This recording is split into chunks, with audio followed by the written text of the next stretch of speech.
Yuba-Sutter.live's local government live streams are presented by Plumas Lake Self-Storage in Plumas Lake, where lifelong local residents are helping other residents keep things safe, providing indoor storage units, outdoor RV and vehicle parking, moving supplies, and Penske truck rentals. Details at plumaslakeselfstorage.com.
With Mr. Newton zooming in. So matters are the announcements of actions taken in closed session, expulsions, all but item EH 21-22/36 were approved by the board. And the suspended expulsion of EH 21-22/38 was approved by the board.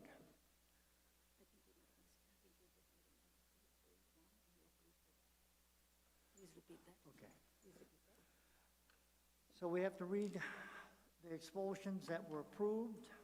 They're items EH 21-22/31 through EH 21-22/35 and EH 21-22/37 were approved by the board. Okay, we have recognitions tonight. Yes, if we can please go down to the podium and recognize our board members. If you could please join me.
for the district.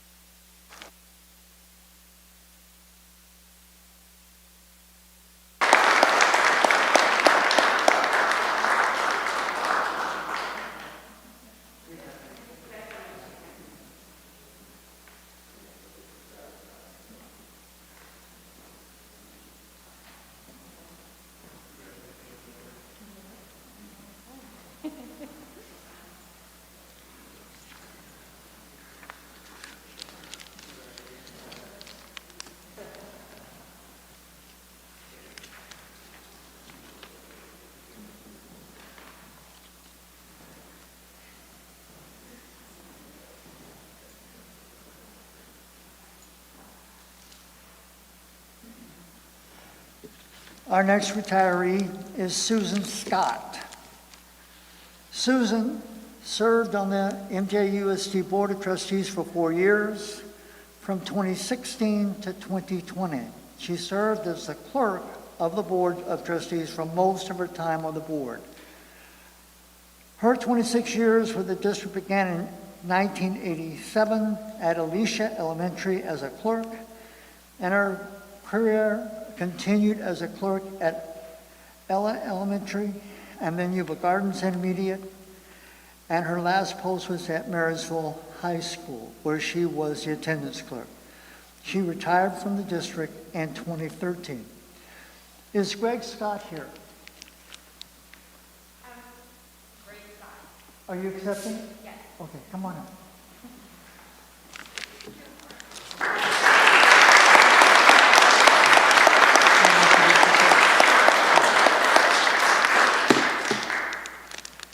Hi, my name is Grace Scott. I am Susan's granddaughter. I'm accepting this award on her behalf. She just wanted me to relay to everyone that she is extremely grateful and appreciative of this award, and she would like to mention that she enjoyed her time serving on the board, and she is always available to those that need her. Thank you so much for this recognition.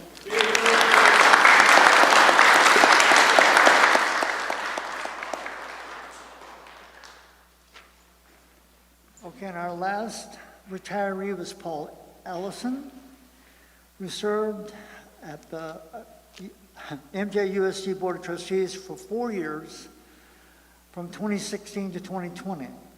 His 26 years with the district began in 1990, teaching at Foothill Intermediate School, and that is where he retired in 2016. So we really appreciate his dedication to the district.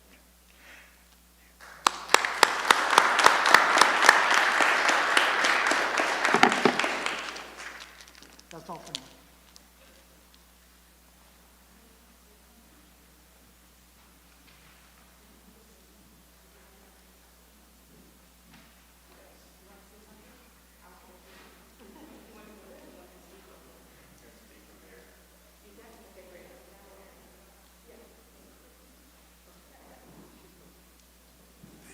Thank you.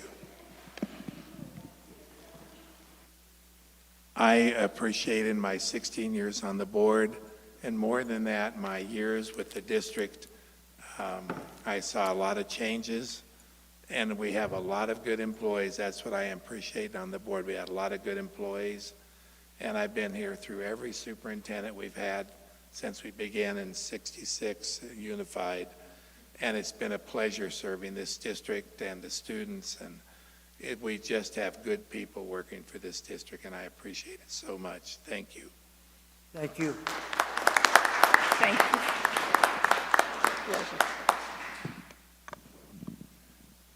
Now we have comments from board members.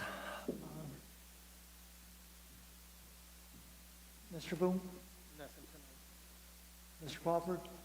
Yeah, you bet. Right before vacation, I had, Turn your microphone on. it's on. Okay, thank you. Can you hear me? Right before vacation, I had the opportunity that Friday to go out to South Lyndhurst and see my running buddies and say hi to Brian and tell his class how he used to sweat too much when he jogged and stuff. They loved that. But the great part was I wandered over to my old stomping grounds, Lyndhurst High School. And I went in and seen Frances because she was a former student, and then she went and got Bob. And Bob showed me really the time of my life. I was going to spend a couple minutes there with you, Bob. You changed my whole outlook on Lyndhurst. I mean, from the master chef to all the things that you've done to improve that. That is not the campus I started my career. Even those holes in the library you fall into are non-existent. Congratulations to what all you did, and for whatever I said in the past, I revoke it, my friend. Thank you. Doug Whittle? Yeah, I'd like to congratulate the recognitions of Mrs. Scott, Paul Allison, and especially Jim Fleury. As a seventh grader at McKinney, Mr. Fleury encouraged me to run for student body president, at which I thought he was absolutely out of his mind, but I did, and I won. And I continued to do that and win also as an eighth grader. And it's very common for a lot of us when we're growing up to have mentors and people in our life that affect us and shape us and make it who we are today. Thank you, Jim, for that. A lot of the encouragement and direction that you gave me as a leader is brought me a lot of great opportunities, and also he's my cousin. Thank you. Ms. Hasty? Yes, I'd like to echo Mr. Criddle's sentiments. Thank you, Mr. Fleury. Really appreciate that all that you have done for our community. And Mrs. Markle, it's good to have you here as well. Welcome back. Mr. Criddle? No comments at this time, thank you. Well, I just want Mr. to, Rasmussen. Mr. Rasmussen. Randy Rasmussen? Okay. I guess, okay. Thanks, yeah, I can't get it too well. My experience with the board started with Mr. Fleury. He took me under his wing and gently guided me into the complex role of trustees. And it may look easy sitting back there looking up here, but it's got a lot more going on than appearances. So I really commend Jim for all of his years of service and just wish him well in his retirement. Thank you so much. Okay. Opportunity for employee organization. No, we have the students. Oh, We have the comments from school side. I'm missing things. Anyway, we have the school representatives, school site representatives from Marysville and Lyndhurst. Lyndhurst, can you make your report?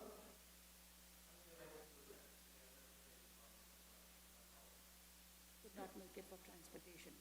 Okay. Okay, Marysville?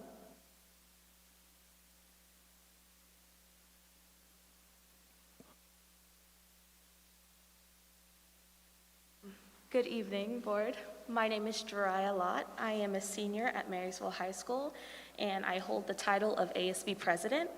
I stand here tonight to talk about the activities and events Marysville High has. Along with the start of our spring sports, we have the opportunity for students to join upcoming clubs, such as choir, CSF, California Scholarship Federation, and make their own clubs. Next week will be our annual winter homecoming. We will be starting the week off with homecoming royalty voting and ending it with our hallway build competition. The following week will be our kindness week. Our leadership class is very excited to work with Breaking Down the Walls, a program that works with creating a united student body. Our academic decathlon team has been working very hard for these past few months to prepare for our county competition, which actually starts tomorrow and continues for the next 2 Saturdays. Acadeca requires a great deal of dedication. And this year's amazingly talented team is hoping, again, repeat as county champions. If they do so, they will advance to the state competition in March. Last but not least, we have our FFA week. A week full of fun and learning. Our FFA chapter holds exciting games, activities that students can participate in at lunch, as well as their own spirit days. Every Saturday, we have competitions for Ag Mech, Vet Science, Floral, Horse Judging, and speaking teams. Our chapter holds monthly meetings and even got the privilege to meet our state officers.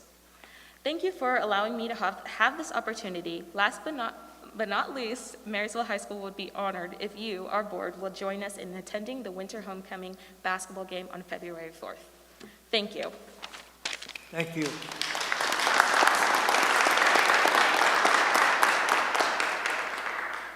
Now we have opportunity for employee organizations to address the board. Marysville Unified Teacher Association.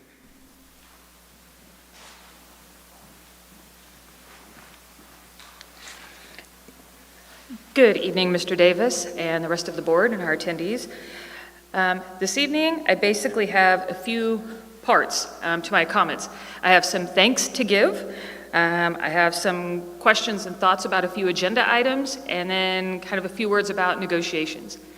As far as a thank you to start off with, I would like to thank the representatives from both Lyndhurst High School and Marysville High School for coming and reporting. I know Mr. Eckert just stated that Lyndhurst had some transportation issues, but even signing up to do that job, agreeing to do that job as a student in high school, and Jariah being here this evening and doing it, I know from standing here myself, this could be slightly intimidating and a little nerve-wracking. So kudos to a couple of our high school students for agreeing to do that, and congratulations to Jariah for doing a great job on her first report here tonight. We also, for MUTA, we would like to also thank the board members that received recognition this evening. Paul Allison, whom I knew the entire time he taught in the district, the entire time he was on the board, so we thank him for his time and dedication.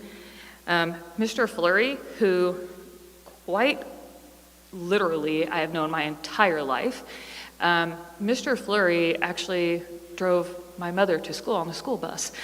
No shock to anybody in the room who knows Mr. Fleury, of course, but he has known my family way longer than I've been alive, and so I know that he gave a lifetime to Marysville Joint Unified, so we would like to honor and show our appreciation to Mr. Fleury as well.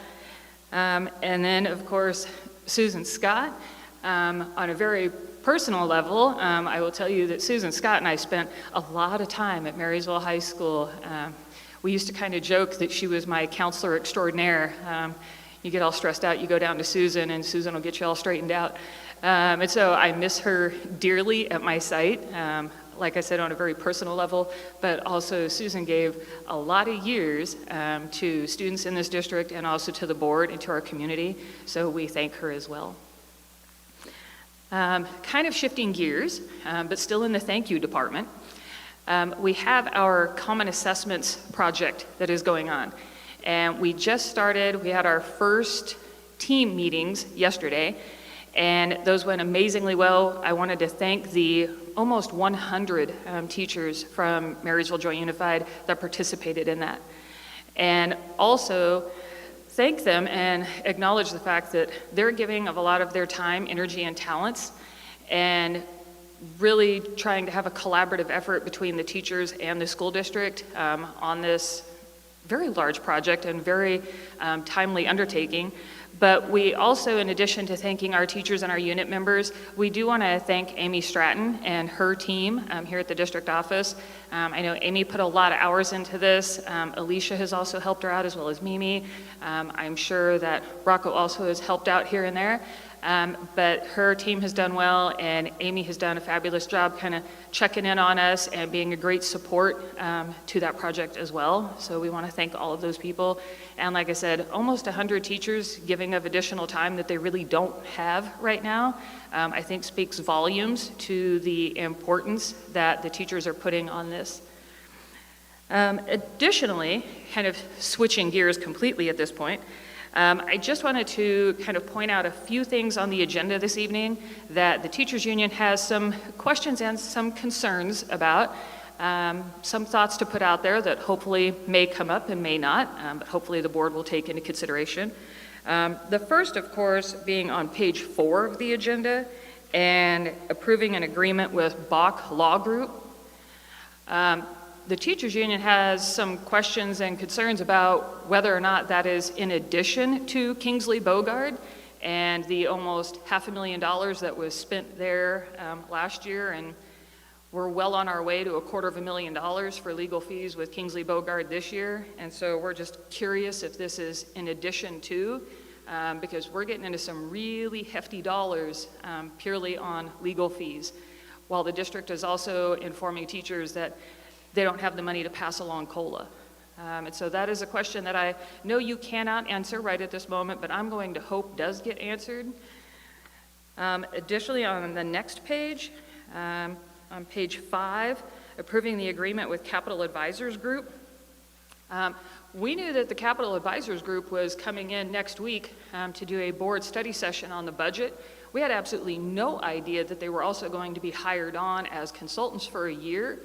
And I believe that the board study session was kind of PR'd or publicized, put out there as a neutral budget presentation, which the teachers union already kind of had a problem with because I didn't fall off the turnip truck yesterday. I know that Capital Advisors Group is much like school services, but that was fine.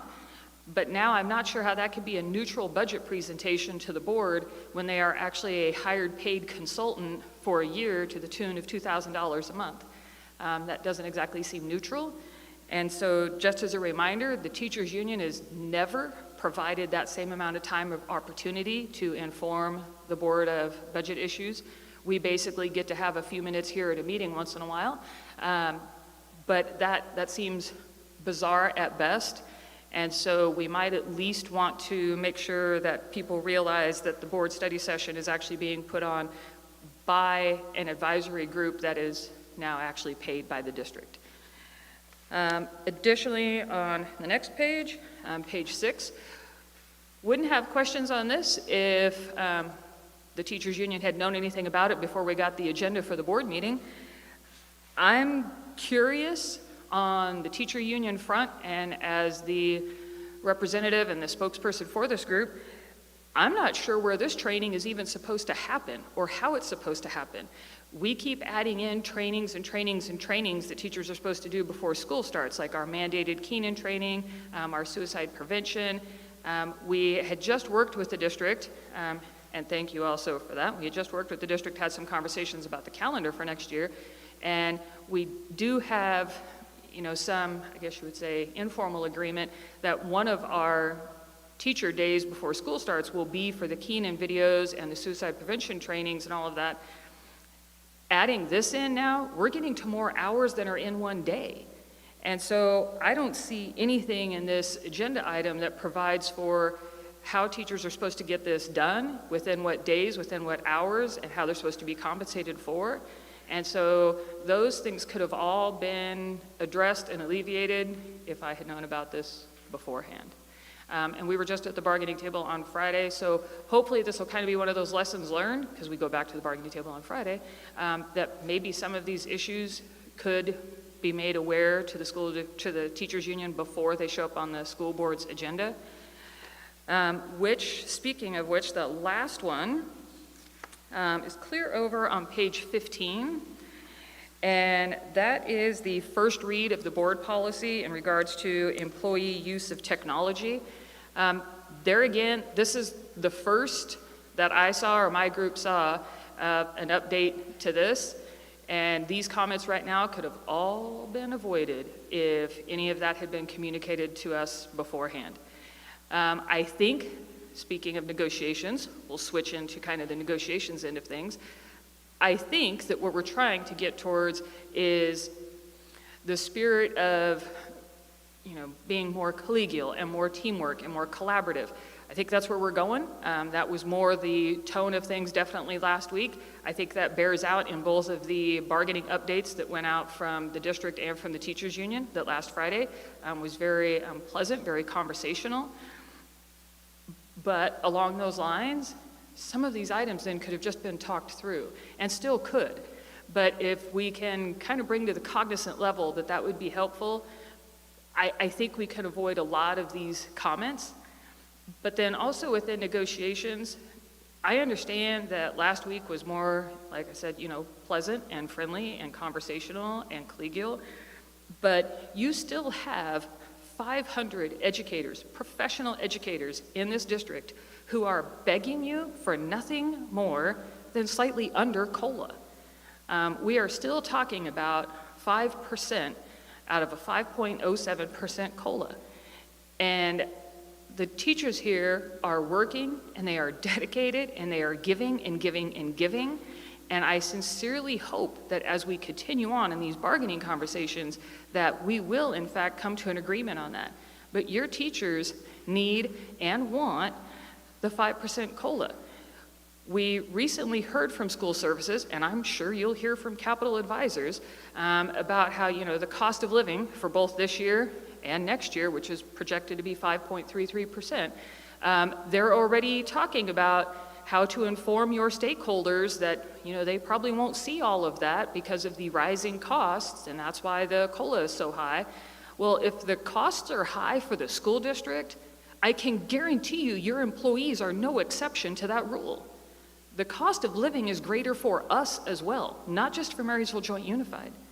And so as we continue along, I sincerely hope we can continue these conversations. I sincerely hope we could come to an agreement, because I can tell you that the 5% that the teachers are asking for this year is way lower than it could have been and way lower than it is in other districts even. And it still doesn't get your teachers a salary increase of any kind.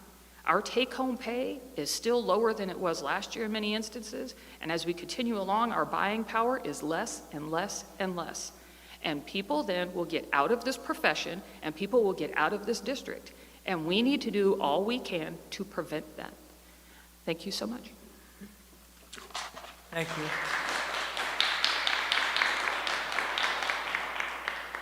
Operating Engineers, Local Union Number 3.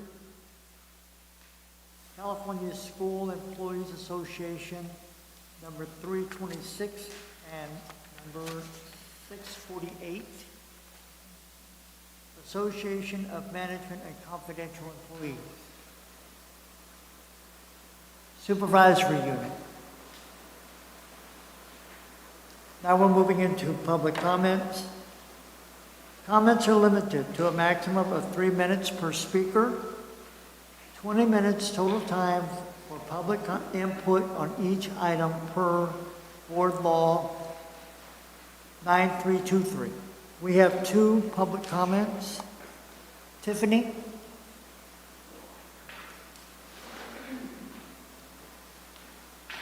Hi. I know last board meeting I said you don't see me very often, and yet here I am again, right? So just wanted to say that we're all aware, just like Angela said, that teachers are leaving this profession at an alarming rate. Right now they're kind of finding some cozy offices, jobs where they can use the restroom whenever they feel like it, things that we don't get. And attracting and retaining teachers right now is a really big issue, and it's going to just get worse in these next few years. So in fact, there have even been colleges here in the United States that have had to shut down their teacher programs due to not having enough applicants. So nationwide, I know this is an issue, and here in our district, it's an issue. So what we're asking for is for you guys to show that you value us with more than just words, right? We're asking for the 5% raise. And I think that that would go really far in showing teachers that you value us, that we want to stay here, that we don't want to go find corporate jobs with cushy chairs and restroom breaks, that we do want to stay here where our passion is, and just kind of show that you value us and do it with that raise instead of just blanket thank yous would be fantastic. So just coming up here to state that I support our 5% that the bargaining team is asking for, and that I think it would go far in showing that you value teachers. Thank you. Thank you.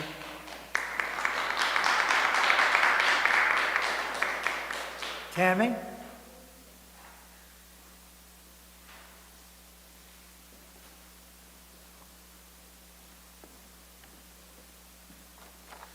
Members of the board, it's difficult for me to think back 30 years ago when I entered this profession as a new teacher.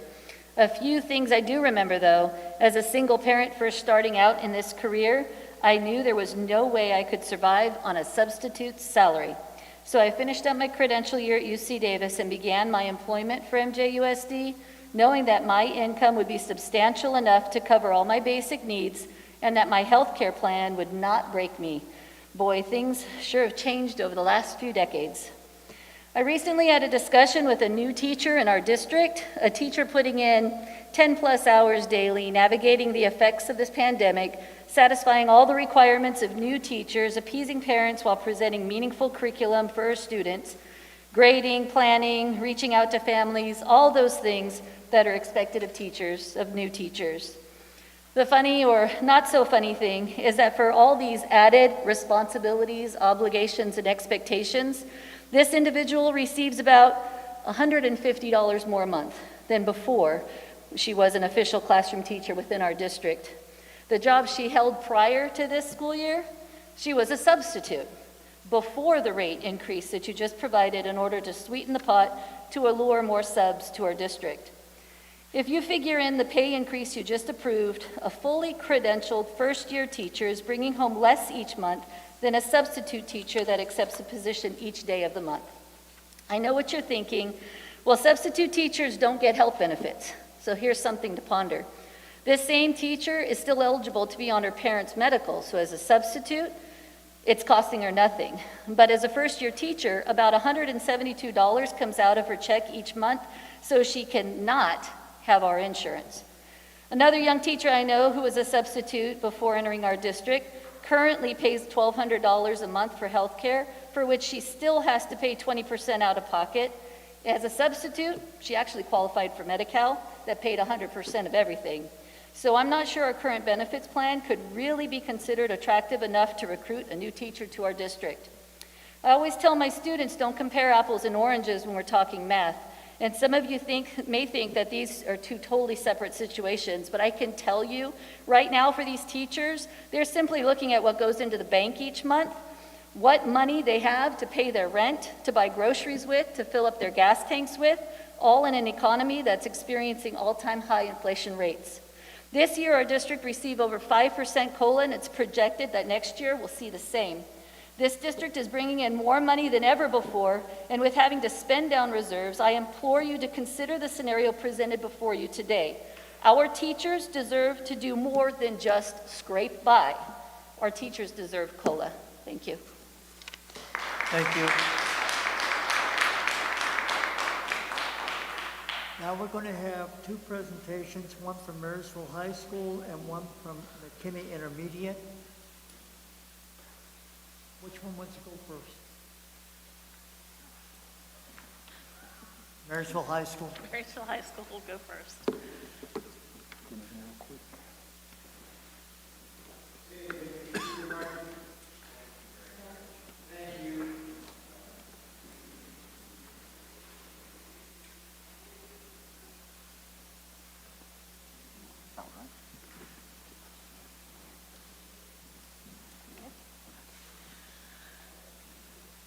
Thank you for the opportunity to present this evening. My name is Siobhan Matthews, and I have the privilege of being the principal at Marysville High, a place near and dear to my heart. Today with me, Assistant Principals Amy Eggleston and John Itherburn. 5 years ago, we took a team of certificated and classified staff on a summer retreat and took a good look at our mission and vision. And from this retreat, we came back with a draft to our staff. That was my first summer as principal at Marysville High School. Here is the mission and vision statement for our school. The mission of Marysville High School is that all students will learn at a high level to ensure college and career readiness. From this mission, we designed what we want for our students and our school. Our vision, the vision of Marysville High School, is to become a model collaborative learning community.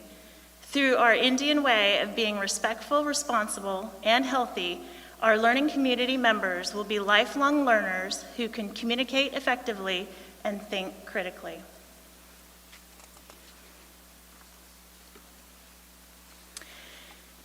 This leads us to our WAS self-study. The Western Association of Schools and Colleges is an accreditation cycle of self-study.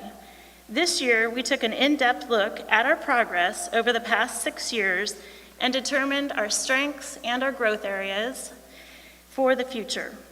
WASC visited our site in November to validate our self-study. The 3-day visit was virtual and very interesting. We would like to show you our welcome video tour made by a multimedia class taught by Mrs. Jimenez for the WASC committee. This was their opening welcome introduction to our school.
Yeah, I would like to thank our multimedia students. They did a ton of pre-work for WASC. They filmed all our CTE courses, you name it. If it happened on the campus, they filmed it, uploaded it, so that we could let WASC see who we are and what we were doing, so.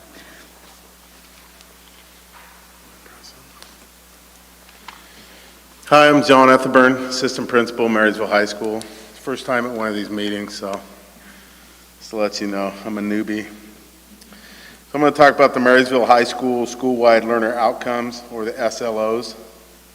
From the WASC self-study process and our vision statement, our staff determined what student proficiency will look like for Marysville High School students. So Marysville High School students will demonstrate proficiency as lifelong learners. They will demonstrate academic honesty and integrity. They will demonstrate work ethic by respecting deadlines and due dates. They set long and short-term academic and career goals, and they will be college and career ready. As effective communicators, they will demonstrate proficiency in reading, writing, listening, and speaking. They will demonstrate technological literacy. As critical thinkers, they will problem solve with a growth mindset, and they will apply learning through evaluation and analysis to create solutions. Thank you.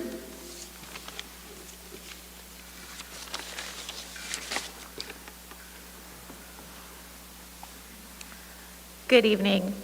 From our in-depth self-study and the district LCAP goals, we drafted the following goals for the school-wide plan for student achievement, also known as the SIPSAs. These are the 5 SIPSA goals that we want to achieve. 1, increase academic rigor and instruction. 2, increase positive school culture and reduce suspensions.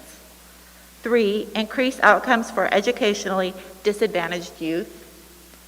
And 4, increase college and career readiness. From the WASC validation visit and our WASC report, our staff and the WASC visiting committee determined the following strengths. 1, we have increased our rigor through increased college prep offerings and our co-teaching sections. 2, we have increased and streamlined our CTE pathways. 3, we continue to have a strong PBIS program. 4, we have increased our social and emotional support through our freshman seminar class, increased counseling department, collaboration with Sutter Yuba Behavioral Health, and our PBIS program.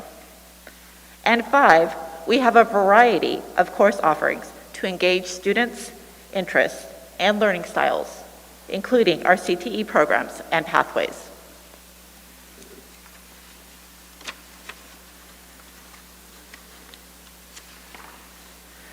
Again, from the self-study and our WASC self-reflection, these are the growth areas that the WASC Visiting Committee recommended that we work on.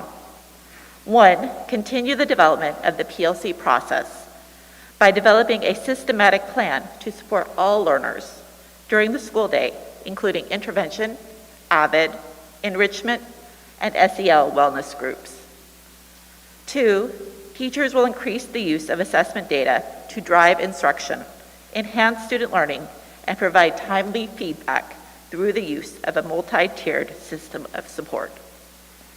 And 3, administration and staff will work collaboratively to create a plan to develop and regularly review post-secondary choices to ensure students are supported as they transition from high school to college and life.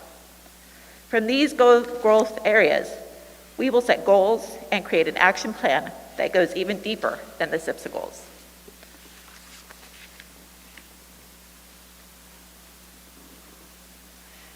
Lastly, Marysville High School would like to invite the board to attend any of our upcoming events. You may have heard from Jiraiya. Come on to campus and see our students in action. you have an open invitation. Thank you for listening to our presentation tonight.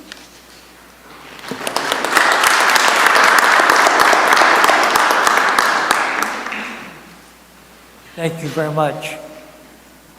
Mckinney?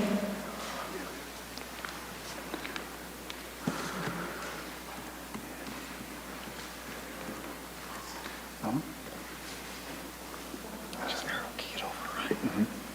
Thank you.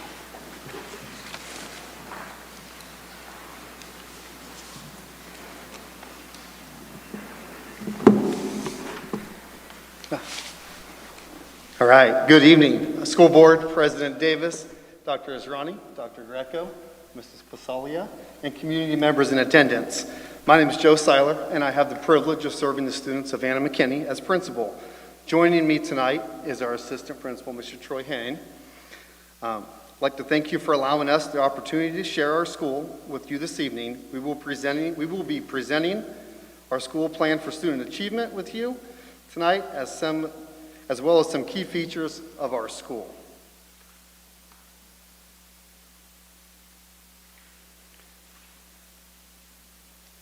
Prior to COVID, our staff spent time before school started to establish a mission statement and core values that you can see here. We are a school that strives for academic success by cultivating lifelong learners. We understand the power of strong relationships between our school staff, students, and community members, and we prioritize the learning environment while supporting our staff and students.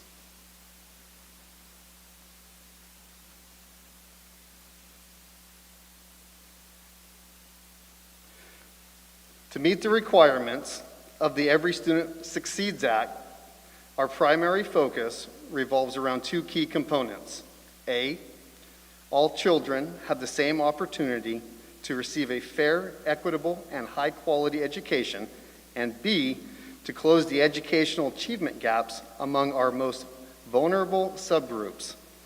As you will see in our upcoming slides, we have closely aligned our site goals with the district LCAP goals.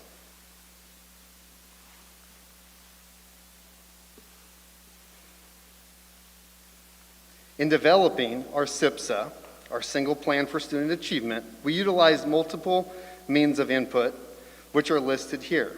Some of the means of input were prioritized, such as input from site council meetings and parent communications. We also focused on our discipline and suspension data.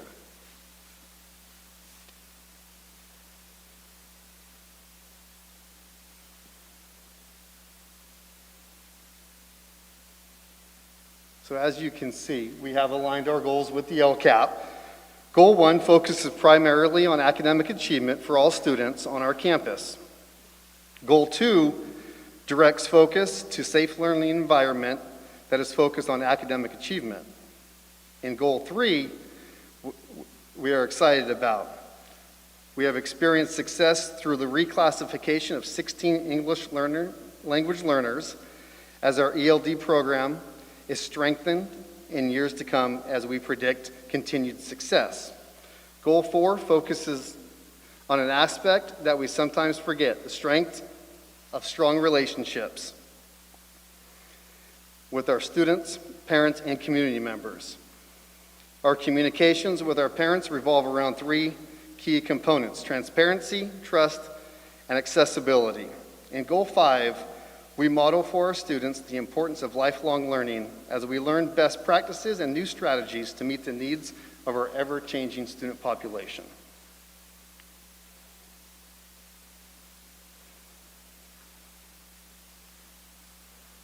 Here are some highlights and key components of each goal. Goal 1 focuses on strategies to improve academic achievement. Goal 2 provides resources and support to our at-risk kiddos.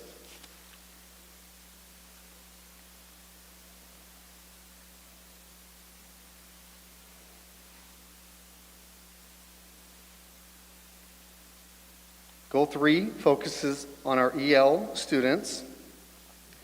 Goal 4 emphasizes the importance of school-to-home communication. And Goal 5 focuses on improving and supporting best practices through continued and ongoing self-improvement.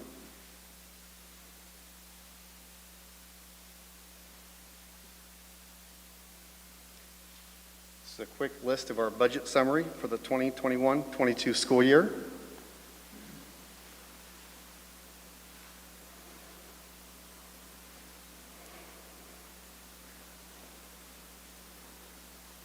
We have recognized the need for something beyond our traditional literature and math subjects. That's why we started STEAM electives in our elective wheel with 7th and 8th graders. Among the strengths of this were an emphasis on problem solving and meaningful collaboration as kids have worked through these different programs with our teachers. In addition, it's amazing to watch them gain confidence through hands-on learning.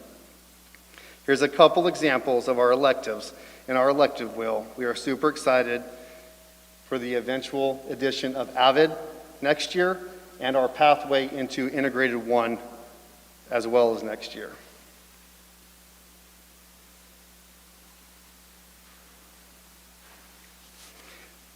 I would now like to introduce our assistant principal, Mr. Troy Hain, to present the next few slides on campus culture, which has required a new level of commitment and sacrifice from community members and staff during our shared COVID experience. Teamwork has never been more important to our success.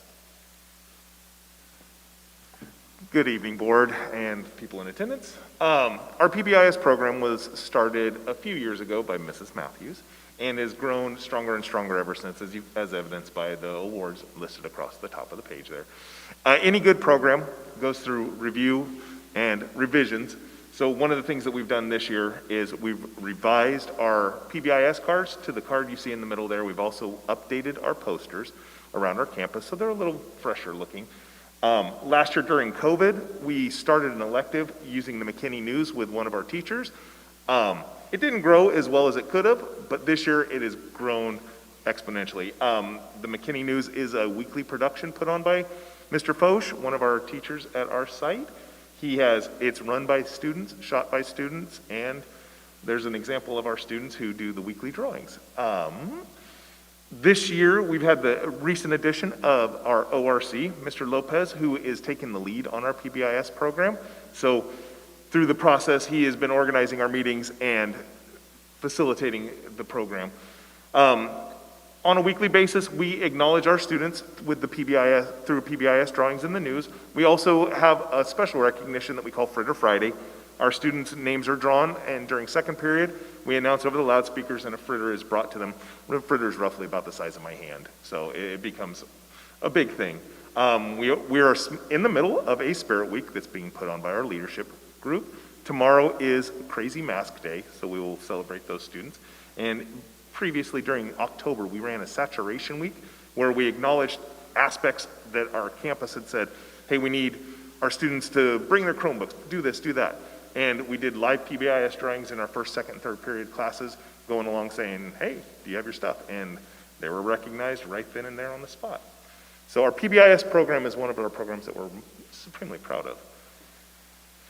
We recognized that the middle school experience took a pretty big hit during COVID. So coming back, we refocused and kind of said, where can we revamp and re-energize our campus? One of the areas was school dances. So far this year, we've had 2 school dances. Living with the COVID protocols, we first ran an outdoor dance, which you see pictured here. It was a CSI theme. It was ran right around Halloween.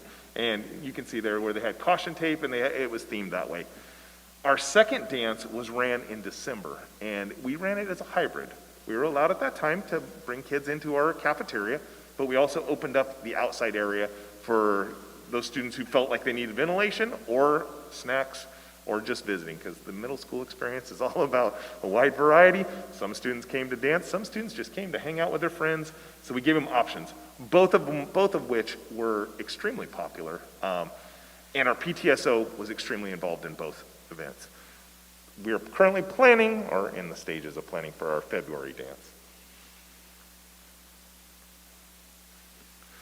Another aspect of our middle school experience that we recognized was missing were our traditions. Currently, we had our 13th annual McKinney Turkey Trot, ran right before we went out on Thanksgiving break. It's an off-campus run, so they basically run the loop around McKinney and Kainak. It's about a mile. We get sponsors from the community who provide turkeys, pumpkin pies, candy, or big chocolate bars, as our students strive for PE and a PE assessment. The faster they run, the more tickets they get. The more tickets they get, the better chances they win. It's a huge success. In addition, right around that same time, Kainak reached out to us and threw down a challenge for a canned food drive. And we went to our middle schoolers thinking they'd step up and we wouldn't have to get pied in the face. As you can see, they didn't exactly meet that. As a matter of fact, Kainak kind of outdid us 2-1. Regardless, we reached 3,000 cans, which was our total goal, and all of the administrators got a pie in the face by those lovely young students. One key aspect of middle school is athletics. Our athletics program has taken a couple hits here and there as we've started and canceled and started and moved. But as you can see, our flag football program, our volleyball program, and currently right now our basketball programs are going strong.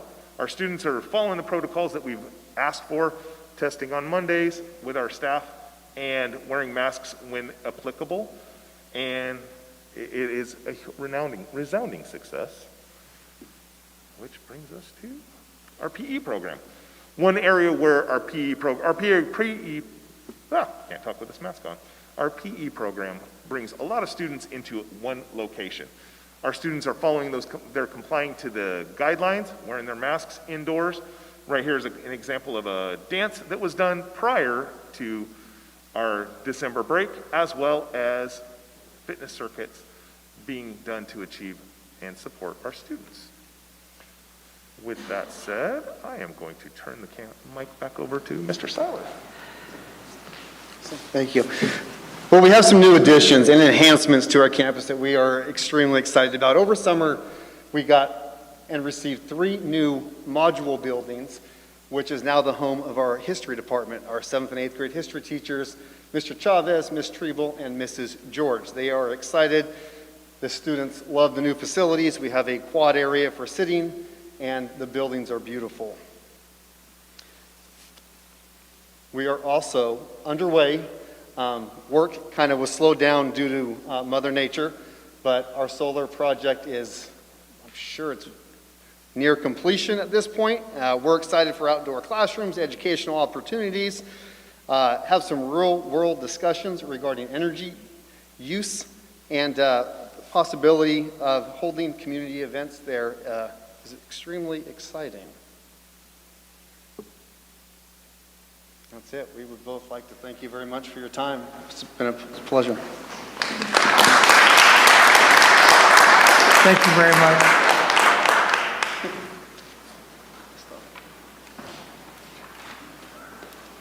Next, we move into the consent agenda. Oh, no, we don't. The next presentation is about the strategic plan. Dr. Ashrani. Thank you. Thank you, Board President Davis. The district embarked on the strategic planning process this past year. And the best way to learn a district and its strength and the areas of success and identify where we need to focus our human and fiscal resources is to really study our district, and that is usually done through developing a strategic plan, which then rests on what we have currently going on in our district, and then we gather that through surveys and through input from groups and conversations. So we have a short presentation on what the strategic planning process is. We have just barely started, so Russell, may I ask you to please press play? Thank you.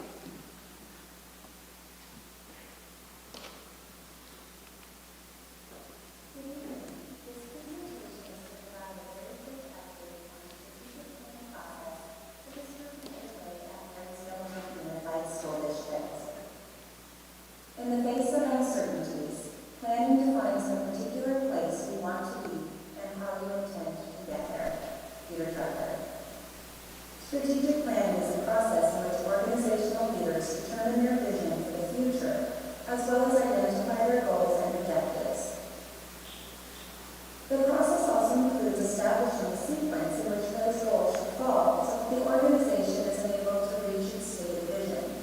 Therefore, time is spent on gathering input through surveys and discussions, identifying the organization's strengths, weaknesses, opportunities, and threats, referred to as the SWOT process, and developing SMART goals, specific, measurable, achievable, relevant, and time-bound. Basically, a plan that is based on the tenet that what gets measured gets done. As NJUSD starts on the process, we will consciously do the following.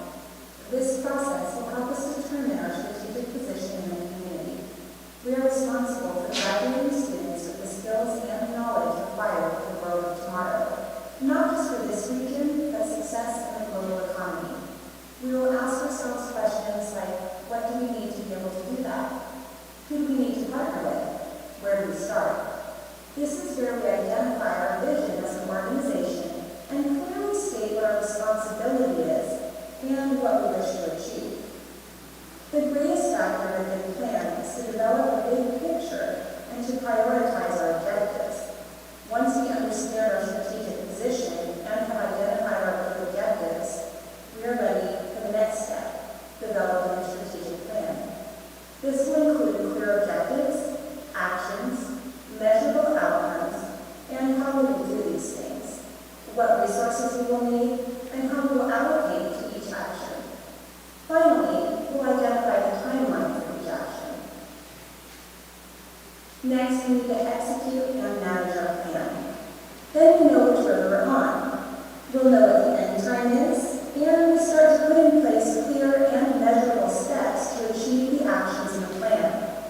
Like every plan, we look at it annually, and then review and revise the plan to ensure we are making good progress. Or to identify why or why not, we may have to edit the plan. A good strategic plan is a live plan, and it drives the district-wide actions. What are the requirements for developing and implementing an effective strategic plan? It must be objective, based on our current needs and strengths, and driven by stakeholder input. It must be clear and transparent to all, easy to read and process, and include goals and actions that are realistic and achievable. But most importantly, it must be achievable now. It should be time sensitive. This plan must respect the organizational culture, but steer away from the mentality of, we do this our way, because as an educational institution, we must continue to pivot with the changes that shift how we prepare our students for the global economy and the jobs both in and outside our community. A good plan can only be implemented by leaders who believe in moving the organization from good to great and understand the challenges associated with making changes so that we can look at the many opportunities beyond what we currently do. We have leaders everywhere. It is not dependent on titles or positions. It's that each of us who believe that our single most priority is to our students. So how does a plan develop actions that ultimately lead to the students receiving a high level of education in this district? It will take discipline and accountability to follow the plan and stay the course. Finally, the plan is built to drive all our work, and we have to be transparent with our achievements and know that we are responsible for developing, implementing, and monitoring its progress together. The strategic plan is the overarching umbrella and leads to the other plans that the school districts have to develop. The strategic plan provides the big picture vision. The annual LCAP is specific to using funds for programs, professional development, technology, etc., and must be aligned to the strategic actions of the district. This is a very detailed plan, which is why the strategic plan is very streamlined. The site plans have to reflect the district-wide priorities of the LCAP, but with individualized site actions to meet the site goals, which reflect the district-wide goals. Then, each department should develop their specific departmental plans based on strategic plans, overarching objectives, and actions, and clearly identify how each department will meet the objectives set forth in the strategic plan. The facilities master plan is already underway, and the survey that is currently open allows stakeholders to help prioritize our district-wide facilities update. As you know, we are already working on co-log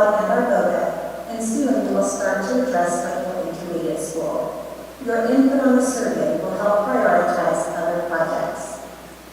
Now, let me review the steps for MJUSD. As we discussed a few slides back, a stakeholder survey was opened on December 17th, and several reminders have been sent. You still have a few more days to complete the survey if you haven't already done it. The questions are aligned to both programs and facilities. The stakeholder forums include monthly meetings with students and community groups, representative groups from teachers, and classified staff. We also host bi-monthly meetings with parent groups. In the next few weeks, we will start the brainstorming sessions with various groups and drive our work through a collaborative process. The strategic areas of focus will be the areas listed above. We will review our current practices, identifying clear objectives and actions in each of these areas that we will achieve within the next few years in order to move our district from good to great. As part of the process, we will engage in SWOT analysis, which will keep us celebrating our strengths and what we do best, look at the areas we need to improve, identify opportunities that will help us get to the next level of excellence, and address the threats to our system, both internal and external, and how we may be able to address them. So finally, the roadmap here sets the stage for our work. As you can see, we started in October when we set up the forums. In December, we opened the survey for stakeholder input, and from February to May, we will meet in groups to work with the feedback, complete a SWOT analysis, and work on developing the plan. We anticipate that the draft will be ready for review and input in June, and the board will be able to adopt in July 2022. This plan will serve as the overarching plan and help us prioritize our work for student and community success. Thank you. If you have not taken the survey, there is still time and you can access it on the district's website link. If you have any questions, please email the district's public information officer, Ms. Courtney Tompkins, at the email listed. Have a great evening. Thank you. Dr. Asrani, do you have any other comments? I will have to say that we are getting ready to, we looked at the survey, we received close to 780 some odd survey results. We are disaggregating it. Part of it was also the facilities master plan update, which is part of the facilities master plan planning process. It's going to be exciting to see what the input has been. We've asked staff to respond, parents, community members, students, and families, and then this data can be disaggregated by school site as well, and we hope to do that and provide principal-specific input on what parents are asking for their school. So it serves multiple purpose. It was a big, chunky survey, but it also meets the needs of the LCAP that we need to do, as well as multiple grants that we might want to apply for. So it was a very detailed, and I want to thank Courtney Tompkins at the back. She helped me a lot. I want to thank Angela, my assistant, for her work in putting it together and the input we received. So we'll come back to you with more updates. The sessions are starting with students tomorrow. I believe we've sent out an invite to our principals to ask teachers and classified staff who'd like to join us. We have the DAC meeting and the DLAC meeting coming up soon. We'll be asking the parents to join us. And then, of course, we are meeting with management and administration. So we'll have input from hundreds of people. Each of the groups will have team leaders, and then we'll put up our sleeves and start writing the document based on the input that we receive. Through March, April, we'll start. It's a live document. It keeps evolving as the groups get more and more into the details. So I hope all of you will participate, and if you're interested, please send your name to Courtney Tompkins. We look forward to all your input to move the district from good to great. Thank you. Thank you. Now we have updates, business services. Good evening. Thank you. So my first update is, as Angela indicated earlier, last Tuesday I had the privilege to travel to Sacramento with President Davis, Trustee Hasty, Angela Siegel, and Tammy Stralzini, and Dr. Asrani. We were able to attend the governor's workshop and learn about our 22-23 budget proposal. I also would like to acknowledge that the changing COVID guidelines and this recent surge of cases have really greatly impacted our schools, and I want to and the strain that it's put on our employees, students, and families, and just commend everyone for their dedication and flexibility as we get through this surge of cases. And then also in the news today, Governor Newsom approved an agreement to continue the paid COVID-19 leave for our employees that will extend through September 30th of 2022. So that's a little bit of a reprieve there for our employees. And then lastly, I'd like to shout out to our long-awaited Kainak Preschool Playground. This project started last spring, and it finally came to completion, and I want to thank Kathy Woods and the Kainak Preschool staff for all their patience during this time. Thank you. Thank you. Education Services. Okay. And I'm going to roll education and personnel into the same report. So I'm going to go with the HR department first. We have been working hard to close many of the staffing gaps that we have in the district. You continually hear the stress and the strain that this has put on all of our staff here in the district as well as our families. So for that, you wouldn't have felt it right now during this Omicron surge, but we've recruited additional substitutes. There's an additional 20 substitutes on our books. And again, our fill rate for covering absences has almost doubled. Out there in the field, you probably wouldn't feel that at the moment because of the number of that'll be coming forward. And that'll be the point where we really start. We're also able to fill some of the long-standing teaching openings. So we've hired 5 new teachers this month, as well as being able to plan that goes through 24 staffing permits for some of our people who are just entering the teaching profession so that they don't have to be rotated out of the classrooms. They can remain with their classes for the remainder of the year. We've conducted training with all administrative staff to start improving our practices revolving around staff support and evaluation. And then HR will be attending. We've registered for just about every job fair that we can find for the next year to hopefully secure staff and get us fully staffed for the 22-23 school year. We're hoping these events will be in person because we believe the folks of MJUSD sell MJUSD better when we can do it not virtually. But if they're virtual, we will sell our hardest there as well because I do believe this is a wonderful place to work. With that, educational services has also been in the depth of a ton of work right now when it goes to the FPM cycle. So we're in our federal program monitoring review. I'd like to give a shout out to Jamie Larson first for all of her countless hours and dedication that she's put into this. On Friday nights when you're in the building and you still see people here at 9, 10 p.m. trying to get things done, that's to be appreciated. Alicia Wright, Mimi Magana, Cindy Helms, and Amy Stratton, along with a litany of other people who are here dedicated in order to make sure that everything gets uploaded and sent in for these reviews. With all of the plans and crossing of funds, there's a lot to that this year in particular. The board will see the midterm update to the LCAP as well as the LCAP addendum and budget overview for parents at the second meeting in February, so that'll be coming forward. And that'll be the point where we really start to engage in the stakeholder meetings as well to look at the next year of the LCAP. The LCAP is a 3-year plan that goes through 24, so we'll be looking at our data at that point. I mean, they're in the front lines, they're getting sick, our nurses. I look at every school year. And then finally, as mentioned by Muta earlier, when Ms. Stiegel was up at the microphone, we are in negotiations at this point. We believe they're progressing. We have dates on the book with Muta again this Friday, and then CSEA coming up in early February as well. And the goal there, in order to keep those collegial and move those forward as fast as possible, to minimize any of the time out for the staff as well. And we do thank the teams for all the effort that they put into that, for their preparedness and coming into those meetings and the effort that they're putting in there. So thank you. Thank you. Dr. Israni? Thank you. I would like to start off with a big thanks to our staff. I think it's very hard to explain unless you are in the trenches and you're seeing the daily stress that our teachers, our classified staff, our custodial, our administrators, they're subbing in classrooms, our district office staff, thank you for going down and subbing in classrooms. It's just a never-ending trauma to our schools, and it's very hard to explain it, and I just hope you understand how much we appreciate everything that you do. And again, I would like to say that it's truly, I agree with some of the comments made that it is a time to be kind and to be gentle and to understand each other.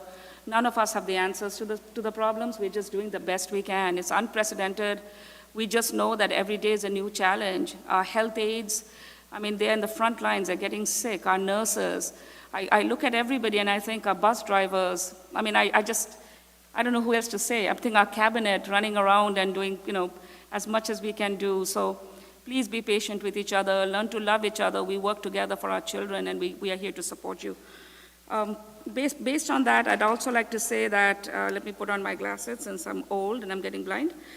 Very soon we'll be changing the start times for the high schools and middle schools. And I'm putting that out in some of my announcements, but it's important for us to realize that this isn't a district-wide decision. This isn't a choice we have. It's a Senate Bill 328 that was passed in 2019 by Governor Newsom, and that pretty much stated high schools will start 8:30 a.m. or later, and middle schools will start 8 a.m. or later. So there's going to be shifts in the start schedules for high schools and middle schools. We've done some preliminary timing. We've worked with Greg Taylor. Thank you, Greg, for your work with us with transportation. And we have a draft, and then we intend to sit down with MUTA, and we need to sit down with our principals and really drill down into the viability of some of the timing. So we'll be working with you again. We'll come to that. And I do want to mention that I was part of the AXA Legislative Council back in 2017 when this conversation came up in the state. And I was one of those assistant superintendents that went with high school principals to the state and made such a noise against doing this, because we know it impacts sports, it impacts after-school programs, it impacts a lot of things. But unfortunately, as you saw, we did not prevail. Okay, so today you'll be hearing about the inter-district board policy, and it was a work that I must say I'm really proud that when I came into the district, I was asked about certain decisions to make, like why are we losing so many kids from Edgewater? Why can't we change some of the boundaries for Johnson Park? Some of the parents who actually bought houses thinking they're going to Edgewater now are no longer in Edgewater. Edgewater's impacted. What are we going to do about it? And I take some time to learn, and I'm learning fast as I can. And I think once we spend some time, and I would like to give a shout out to Ms. Critchfield and her team, they brought me some questions. I wasn't ready to respond. I really didn't have the knowledge. So we started pulling the data, and today you'll see a phenomenal presentation from Ms. Critchfield and her team, and especially she asked some very tough questions, and we went and found the data. So we'll have her respond to some questions that will come up, I'm sure. 2 months ago, the district applied for and received the CDE approval for ESSER 3. I want to give a shout out to Ms. Jennifer Pacelia. She's been relentless in making sure we get the funding approval, which means now we can use those fundings for foothill improvement. And I know our families in the foothills and students attending Foothill Intermediate is probably saying it's high time we do that. And in that conversation also, as we're looking at the schools in the foothills, very many years ago, way before my time, there's been some discussion that we need a high school up in the foothills.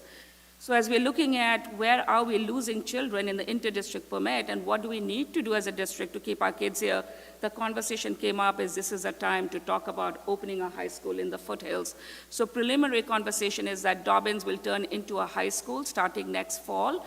What would that mean is a big back-breaking discussion that's going to start now. We'll of course have a lot of hands on deck in the planning conversation. But next week, I'll be meeting with the communities up in the foothills to make sure the parents hear from me, I hear from them, and I've asked board member Mr. Boom to join me as well as Mr. Doug Priddle. We'll meet with the communities and get some response. And I'm really excited about that, so we'll bring more information. I'm almost done. Please check the board agenda for upcoming meetings that are coming up with the budget study that's coming up, as well as facilities master plan, and I believe it's educational facilities master plan, what the sizes of the classrooms should be, etc. It's all on the board website, so please kind of look at that. I would like to take a special moment to please thank the students for FFA at MHS. And we just saw the awards that the students achieved. And I'm sad the parent is not here today, and I want to give a shout out to Joanna and her kids, because both of the kids did excellent in those, along with other students too. But I know Joanna has been a regular attendee, and just today when I wanted to give a shout out, she wasn't here, but I'm sure she's hearing me. I would like to thank you, Principal Matthews, for your work and the work of your team in pushing such wonderful programs at your site. I wish to take a few minutes and thank Principal Malone. Tim Malone has retired this month. His last date was last Friday. After an extensive service to the district, he's now moved on and retired. And I know he's been talking about this for a couple of years. And in the next couple of months, you'll see some changes happening administratively. A lot of people are making decisions to step into different positions and try for different things. And we encourage that, I think. And Tim Malone is one of them. He's moved out and he's going into his happiness time right now, I'm sure, and then he'll decide what he'll do next. So please, if you see him, thank him. And we are going to be doing a celebration for retirees coming up in May. We plan to do something really nice with white tablecloths and such in the field back there. So we'll invite everybody to come and enjoy our retirees and tell them that. And yes, I would like to thank Mr. Fleury. I met him at the Linda Lions Club, and I was so impressed. Thank you, Mr. Davis, for taking me there. And we are meeting such wonderful members in the community, and there's such interest in the work we're doing here. So again, thank you. And I know sometimes in our positions, we don't always, we're not always able to say yes to all our friends, and it just doesn't mean that we don't agree. It just means sometimes we just cannot say yes to everything, so it becomes difficult. We hear you, and we hear that it's going to be a strong negotiations, and I wish both parties the best as they proceed. So thank you. Thank you. Now we have the approval of minutes. We have two sets of minutes to approve.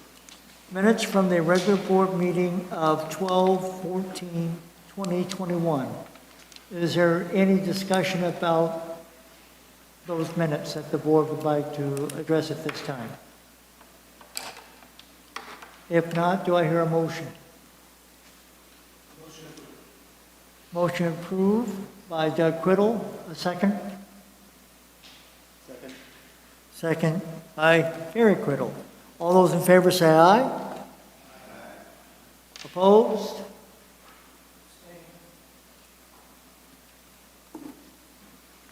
It passes. The minutes for the special board meeting of January 3rd, 2022. Is there any discussion about those minutes?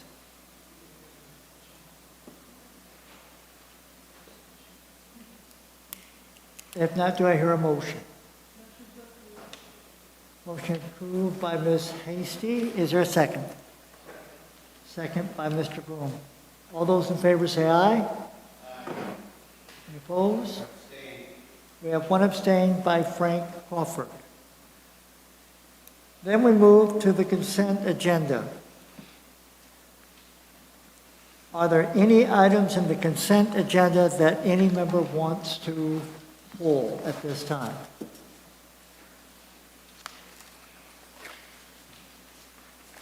I would really want to,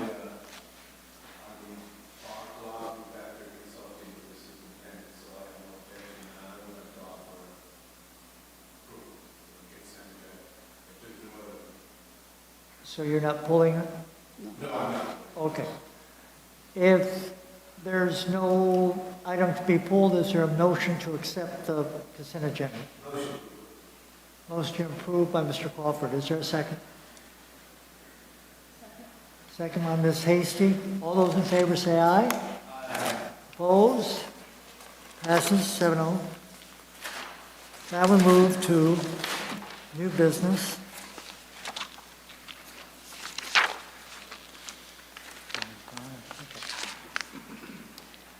Okay.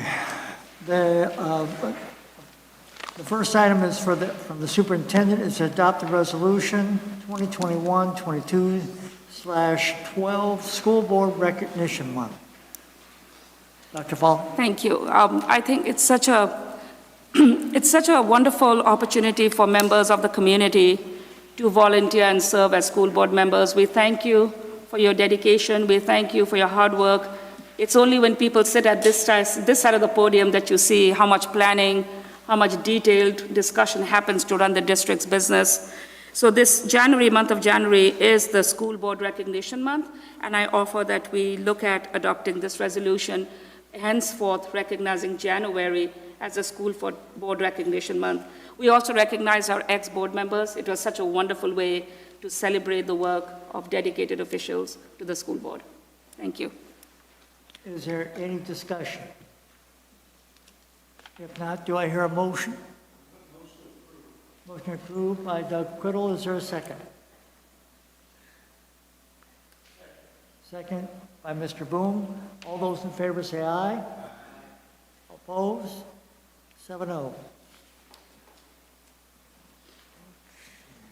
Now we have the first read of Board Policy 4040, Employee Use of Technology. This is an information item.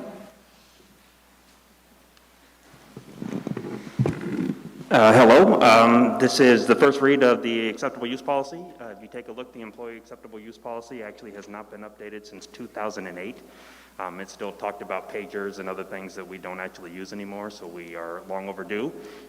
Took a look at multiple districts across the state, districts that I respect, and this is actually the most common language used for this particular acceptable use policy for employees throughout districts in the state.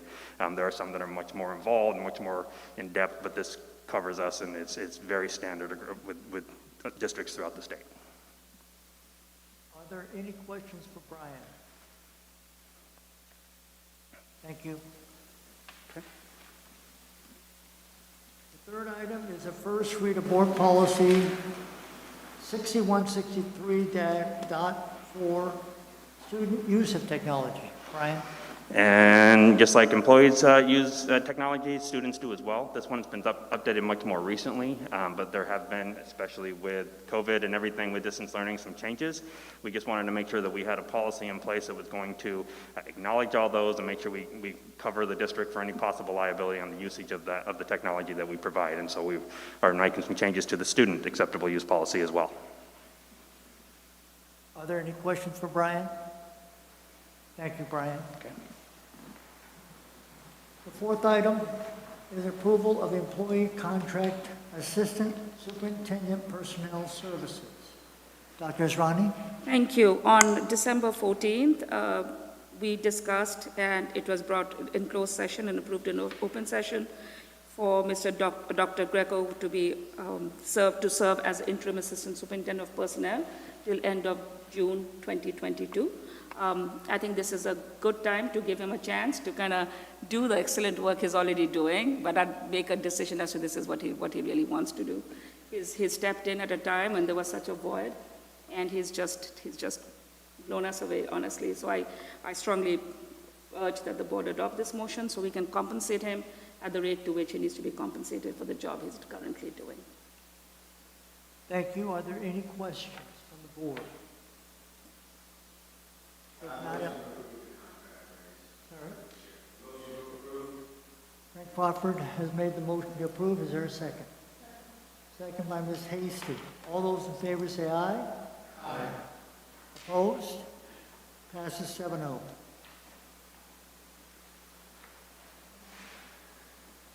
Education Services.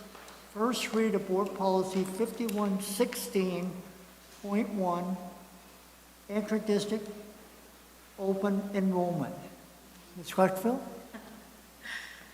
It was funny, I looked at Amy, she was like, your turn, Jolie. So good evening, I'm happy to be here today.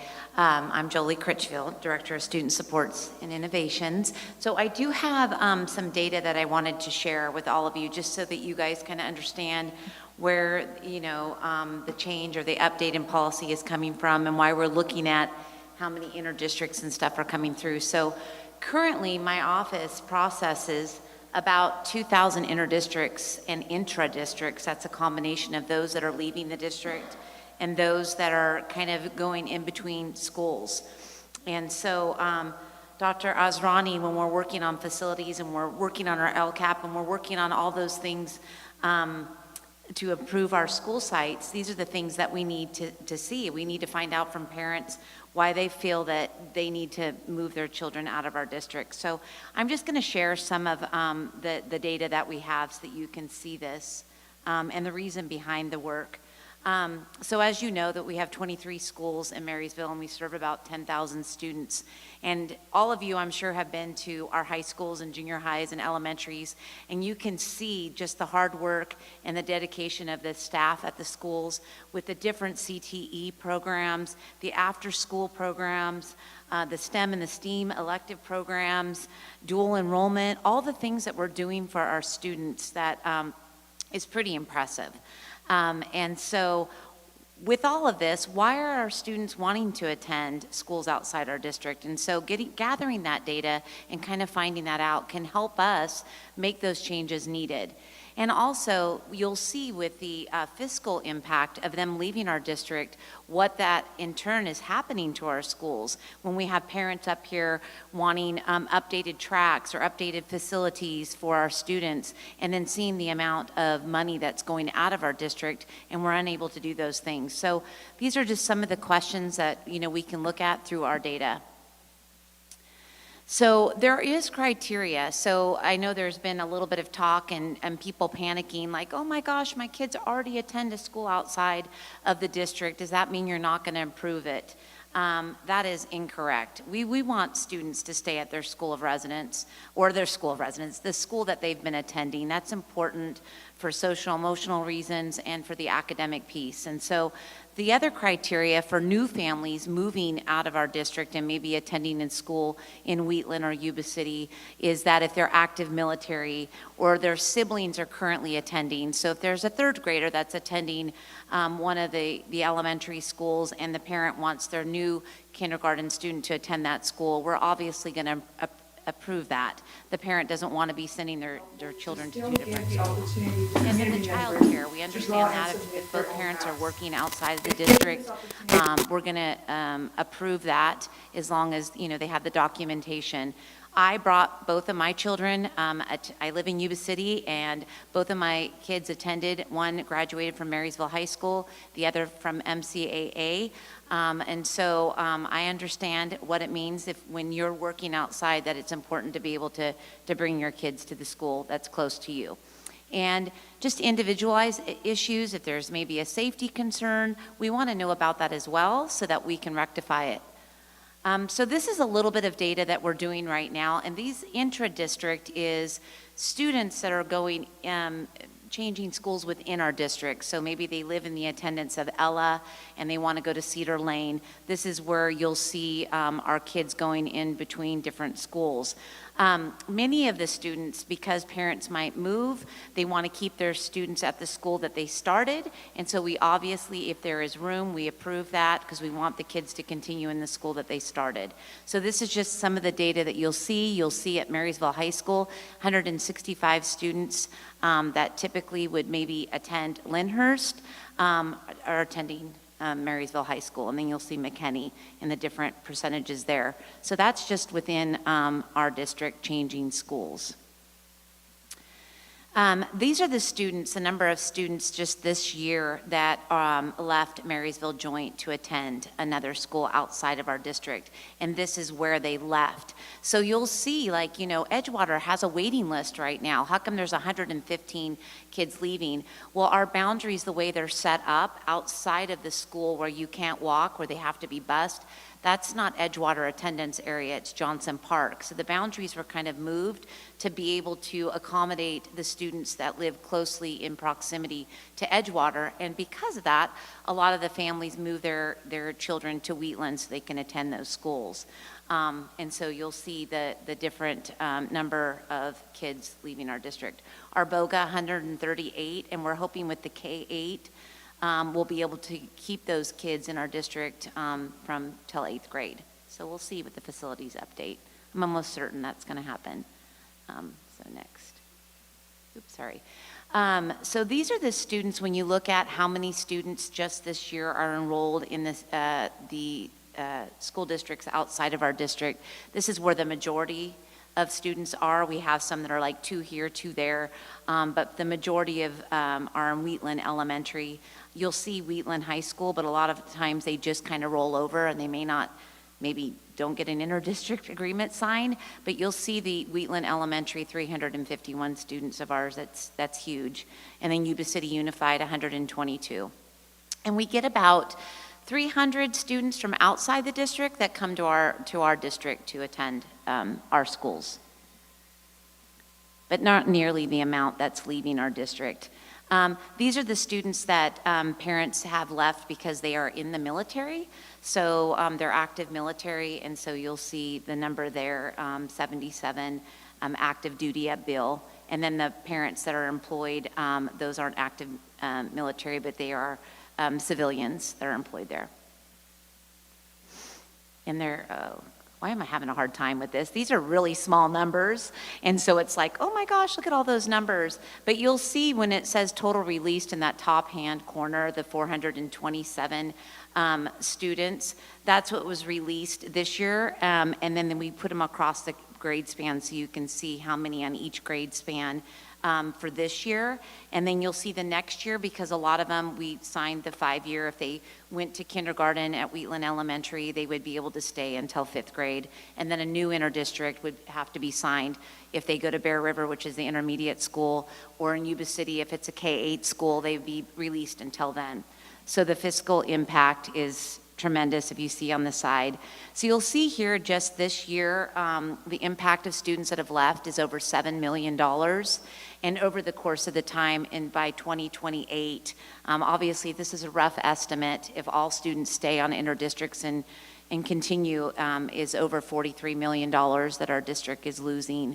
And when you see that number, you think of programs and facilities and all those things that we can be doing for our own students. So, and I think that's the end of my slideshow. I told Dr. Fall, I want to put like all these pictures of all the different things that we're doing at our schools.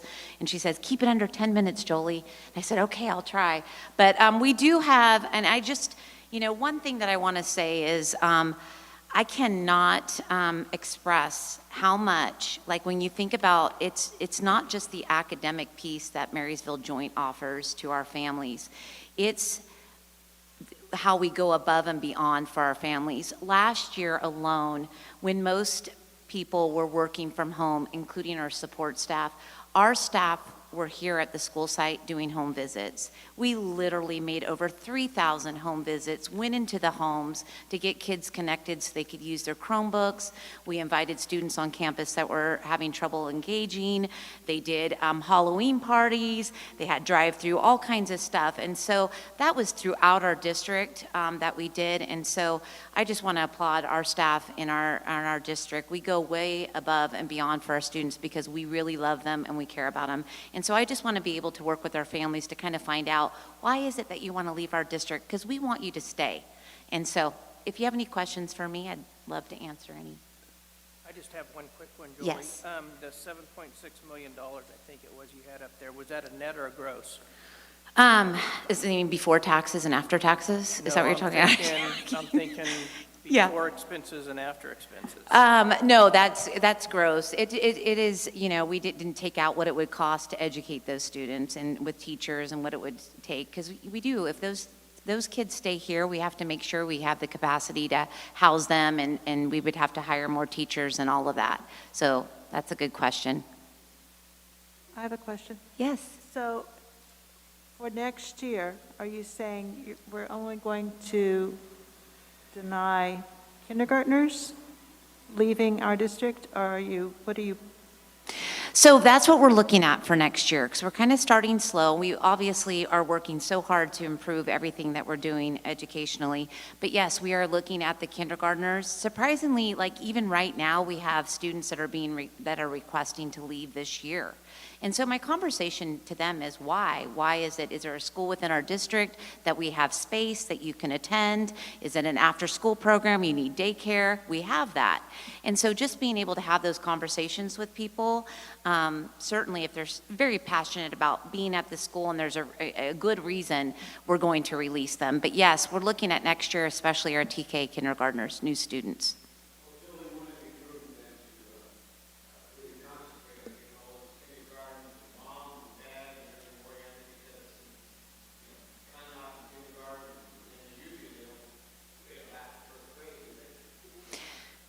No, it really is probably the TK kindergarten.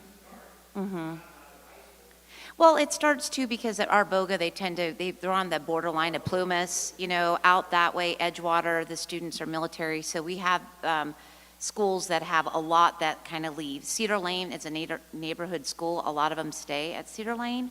So it's kind of those schools. And that's why we need to really look at the data so that we can put the money there to where it's needed to make sure parents can send their kids to the neighborhood schools and feel good about it. Any other questions? Very good report. Okay. Thank you for all your efforts on this. My perspective on this is looking at it as a business, and I'm losing customers. So Yes. looking at your list of 5 things, we can't really control 1, 2, and 3, but unique programs offered and individualized services and issues and stuff like that, that's something that we can address. So my question, and I know you're still working on the data and stuff, but I'd be curious to find out, okay, what programs are not being offered or individualized services that are affecting the biggest pieces of this pie? We're losing a lot of people to Wheatland, Plumas Lake, and I'm surprised. I thought it was more over to Yuba City. I'm kind of shocked at this. I thought Yuba City would have been bigger. So again, I'm just kind of curious, why are they leaving? That would be my question to look at that when you have a chance to aggregate the data. And things like that. Obviously go to Wheatland or Yuba City. I taught at Lyndhurst, and a lot of kids used to go after. I don't know what's been a problem. Yeah. I don't know if it still is. And, you know, I'm surprised because the numbers are kind of over that way. We border Wheatland, you know what I mean? We border that way, and so that it's easier. We're in Marysville, it's a little bit harder to get into Yuba City. Their schools are, you know, but Wheatland and Plumas Lake are right in our backyard, and so when they kind of have that option, but, you know, like I said, our, you know, Lyndhurst especially, I'm not sure what the perception is, but they've got an incredible staff. I've been to lots of meetings where teachers are willing to think so outside the box for their students. ROTC, they have the cooking class, the media is just amazing. And so I think there's a perception maybe out there that we need to maybe tour the school or be able to see what they're missing. And so, and I know Bob will attest to that. Yeah. I mean, Bob, Mr. Eckhart sent his own child there. Our kids have come to our schools. And so if we felt that they were not adequate, I certainly would not send my own child to a school in Marysville. I live in Yuba City. So, you know, and Yuba City has great schools, Wheatland has great schools, but we do too. So let's just, if parents can stay here, that would be great. We would love that, so. Comment, Julie. I want to thank you for this presentation. I want to thank you for tickling my brain thinking. And again, you asked a great question, Gary, Mr. Criddle, which was, why are the kids leaving Edgewater? There's just no space. So what happens is that parents who bought houses over there, the new and shiny schools are in Plumas, the new and shiny schools are maybe in Wheatland or what have you. But our point is this: if the dollars walk away, then what do we have to make our schools nice and clean? We need to hire more teachers. We heard some requests. We need to look at compensating our teachers. Well, the dollars are walking away with the kids, so that puts us, and as you saw, in 6 years, what estimated. Now, and I want to say that my business official did want me to correct this very carefully. We get per student ADA for attendance. In this presentation, we looked at enrollment because the kids are not attending our school, so we take it as 0 attendance, so 100% walkout. So it's an estimate based on the LCFF ADA numbers, which is about 8,500 for elementary, about 8,700 for middle, and 10,000 something for high school. So we use that to calculate, and when the work that we are doing now is we're going deeper into the data and seeing where exactly and why exactly are they leaving. But we hear it's a lot about the sports in high school, right? Am I correct? But then we have this big need to do the Marysville track. We have the big need of doing up Lyndhurst football stadium. And so if the students are leaving us and everybody wants to be, I'm sorry, I have to just, I don't have many players I want to name, so I won't name anybody in case somebody doesn't like the group I like. But there are everybody wants the children to be the best they can be, right? Absolutely. So then that comes back to us. Then what happens building our own internal programs? At what point do we stop and say we can do the same if our children stay with us? So if all the Tom Brady's leave us, then what do we have left is, I guess, my question. I know there are people who don't like Tom Brady, but I just had to take a USC shot in public here. Thank you very much. And we will be asking those questions, and I'll have very specific data, because if it is something that, we can improve, we definitely want to work on it. So I'll have that for you as well. Thank you so much. So did you do 1 and 2? Yes. You did the intra and the inter? Okay. Yes, Thank you very much, Joey. Thank you, Mr. Appreciate Davis. it. Number 3, the second read of Board Policy 3516.5, emergency schedules. The purpose of this agenda item is to provide the board with the opportunity to complete the second read of the new Board Policy 3516.5, emergency schedule. Board Policy 3516.5 allows the superintendent to authorize an apportionment credit for days missed due to emergency closures in our schools, such as fires and things like that. Are there any questions from board members? Thank you. I need a motion to close the public hearing. Frank Crawford has a motion to approve. Do I have a second? Second by Doug Criddle. All those in favor say aye. Aye. Any opposed? Motion carries 7-0. Number 4.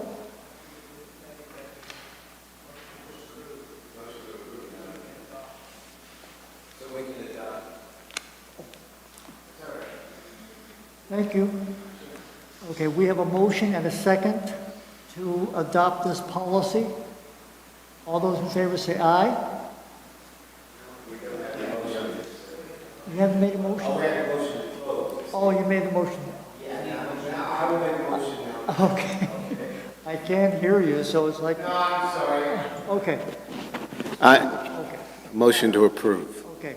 So we have a motion to close the public hearing. Yes. And we have a second.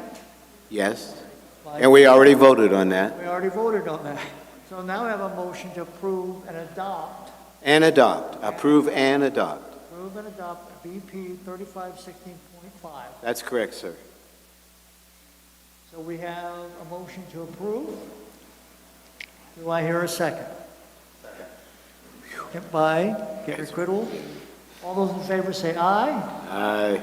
Opposed? Passes 7-0. Number 4. Second read of Board Policy 2020, Parent and Family Engagement. Purpose of the agenda item is to provide the board the opportunity to complete the second read of the new Board Policy 6020, Parent and Family Engagement Policy. This policy is part of the Title I, Part A of the Elementary and Secondary Education Act. It requires the local educational agencies to conduct outreach to all parents and family members and implement programs, activities, and procedures for involvement of parents, family, and family members. Are there any comments or questions on this item? Do I need a motion to close the public hearing? Motion to close. Jeff Boom has a motion to close the public hearing. Do I hear a second? Second. Second by Frank Crawford. All those in favor say aye. Aye. Opposed? Passes 7-0. Now we have a motion to approve and adopt BP 6020. Motion to approve BP 360. We have a motion from Mr. Crawford to approve. Is there a second? Second. Second by Gary Criddle. All in favor say aye. Aye. Any opposed? It passes 7-0. We have number 5. Second read of Board Policies 6142.5, Environmental Education. Purpose of the agenda item is to provide the board the opportunity to complete the second read of a new Board Policy 6142.5, Environmental Education. This policy allows our schools to have relationships with agencies like Yuba County Water Agency, UC Davis, and it certainly encourages our STEM schools that we have coming forward to take a deeper look in our natural resources around our schools. Do we have any comments from board members? Do I have a motion to close the public hearing? Motion to close by Mr. Boone. Is there a second? Second. Second by Mr. Crawford. All those in favor say aye. Aye. Opposed? Passes 7-0. Motion to approve and adopt Board Policy 6142.5. Do I hear a motion? Motion to approve and adopt 61425. Motion by Doug Criddle, second by Mr. Crawford. All those in favor say aye. Aye. Opposed? 7-0, passes. Personnel Services. Approve the salary wage increase for unrepresented employees. The purpose of the agenda item is to request the board approve a salary wage increase for the California School Employees Association and its Marysville Chapter 326, CSEA number 326. Rocco? And so it should be noted as well that there is a typo in the title. It should be CSEA 326, not unrepresented. So this was on 12/14, we reached tentative agreement between CSEA for the 2020-2021, that's a lot of 20s, school year, and that was the 4% off schedule one-time payment. At the time of publication, or at the time we published, it was still awaiting ratification. It has been ratified by the membership since this was published at this point. Is there any questions from the board members? If not, is there a motion to approve? Motion to approve the salary wage increase for unrepresented employees. Thank you, Mr. Crawford. Is there a second? Second by Doug Criddle. All those in favor say aye. Opposed? Go ahead. Passes 7-0. That's the end of our meeting.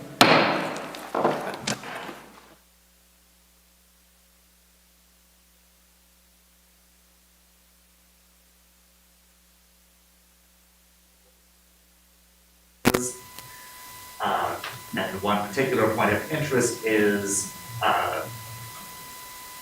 in kind of the Los Copros and Lincoln boundaries, how the trustee areas kind of go vertically kind of through those, and that is largely driven by a concentration of population identifying as Asian in what is here Trustee Area 3, that really spans that elementary school boundary and that would be split and diluted if that elementary boundary were used. So in that case, another factor in the Voting Rights Act supersedes the desire to use elementary boundaries, but otherwise elementary boundaries do inform a lot of the shapes of these areas. And then the purple map, so I'm going to go ahead and put the overlay on of the supervisory districts, and of course keeping in mind these are lines that were used by the entire county, which also only has a 5-member board. But in the areas where that line could be used, was able to use that same boundary for quite a few of the areas, or at least to have an area that can mostly be split between 2 of the Yuba City USD trustee areas. And again, that is the origin of these. And again, for all of these maps, these are the initial drafts, and the process is designed to invite input. We certainly look at tweaks. We can look at what works, what doesn't, what can be kept, what can be improved. And so that is, I think, where we go with the public hearing following this. So additional data that we have been discussing. So for each of the maps, we have, again, the map to reference.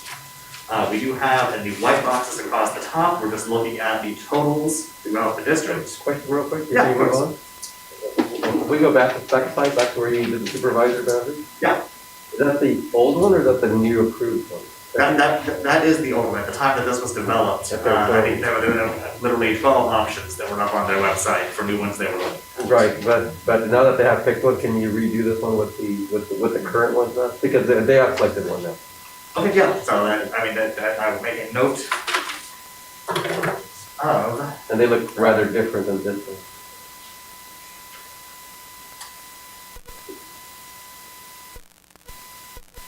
It'd be good to see, how we're going to relate to their existing ones now. So. When the speakers spoke about Happy Park area being split, which one of those maps were they talking about?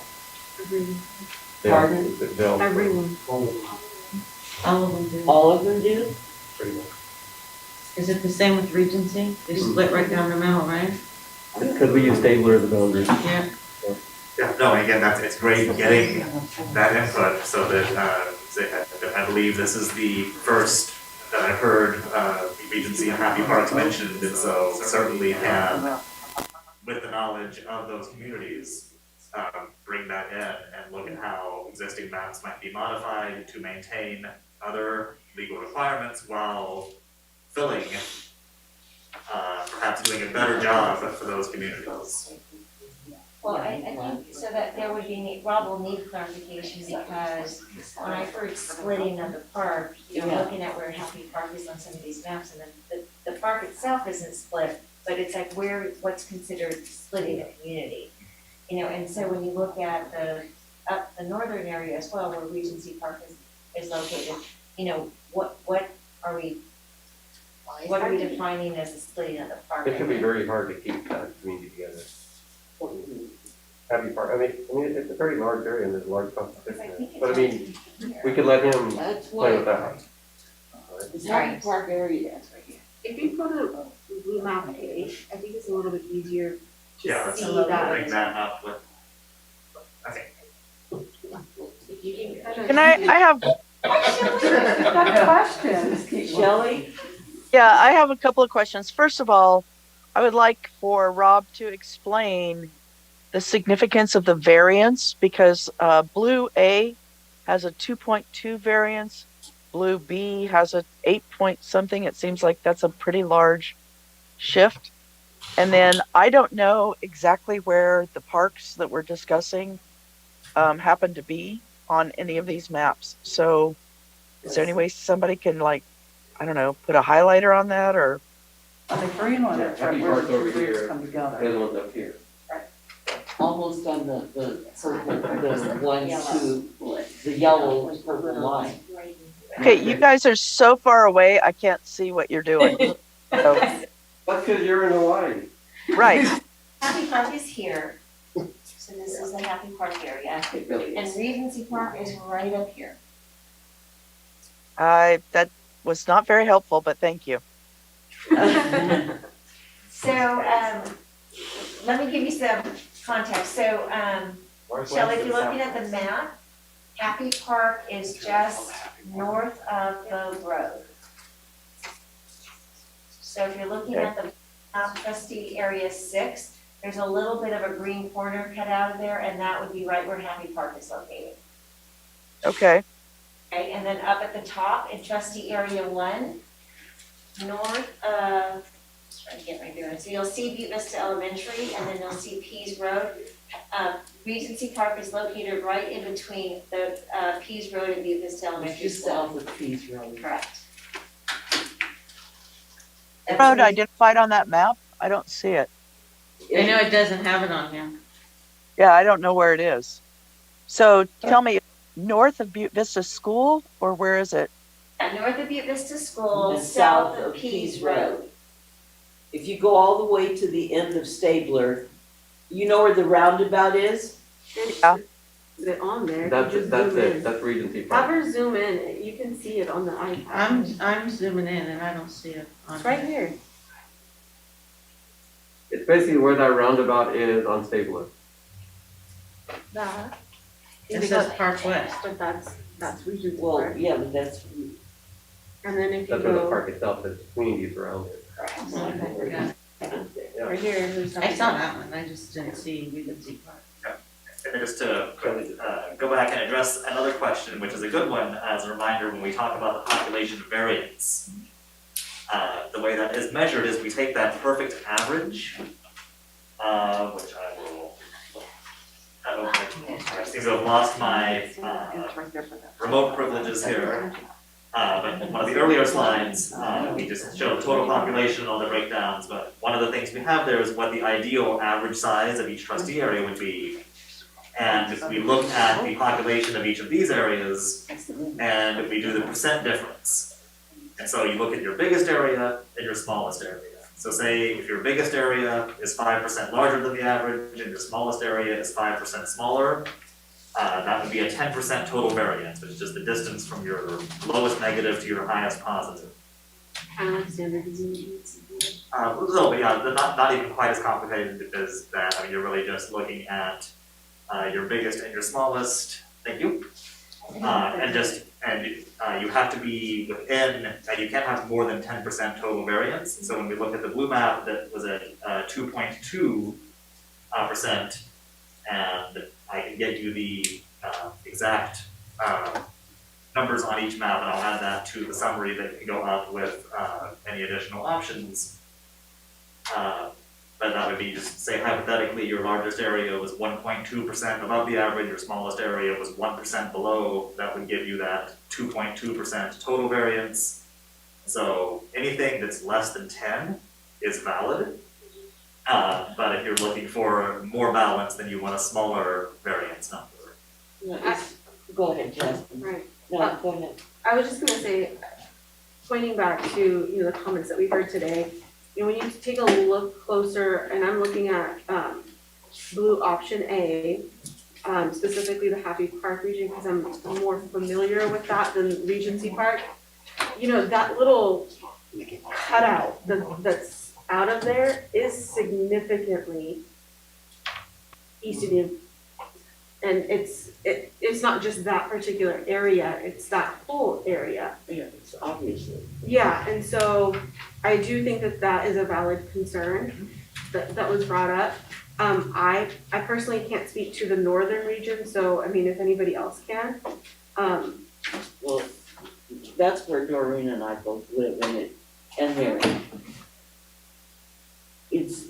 I would say that it doesn't reflect necessarily the diversity that Happy Park does. I think I would say it's like Happy Park has a higher concentration of the Sikh community than Regency Park. Yeah, I mean, I really never thought of Regency Park having that high of a concentration. It doesn't. It doesn't. Regency Park doesn't. Happy Park does. Yeah. It is higher, yes, than Happy Park.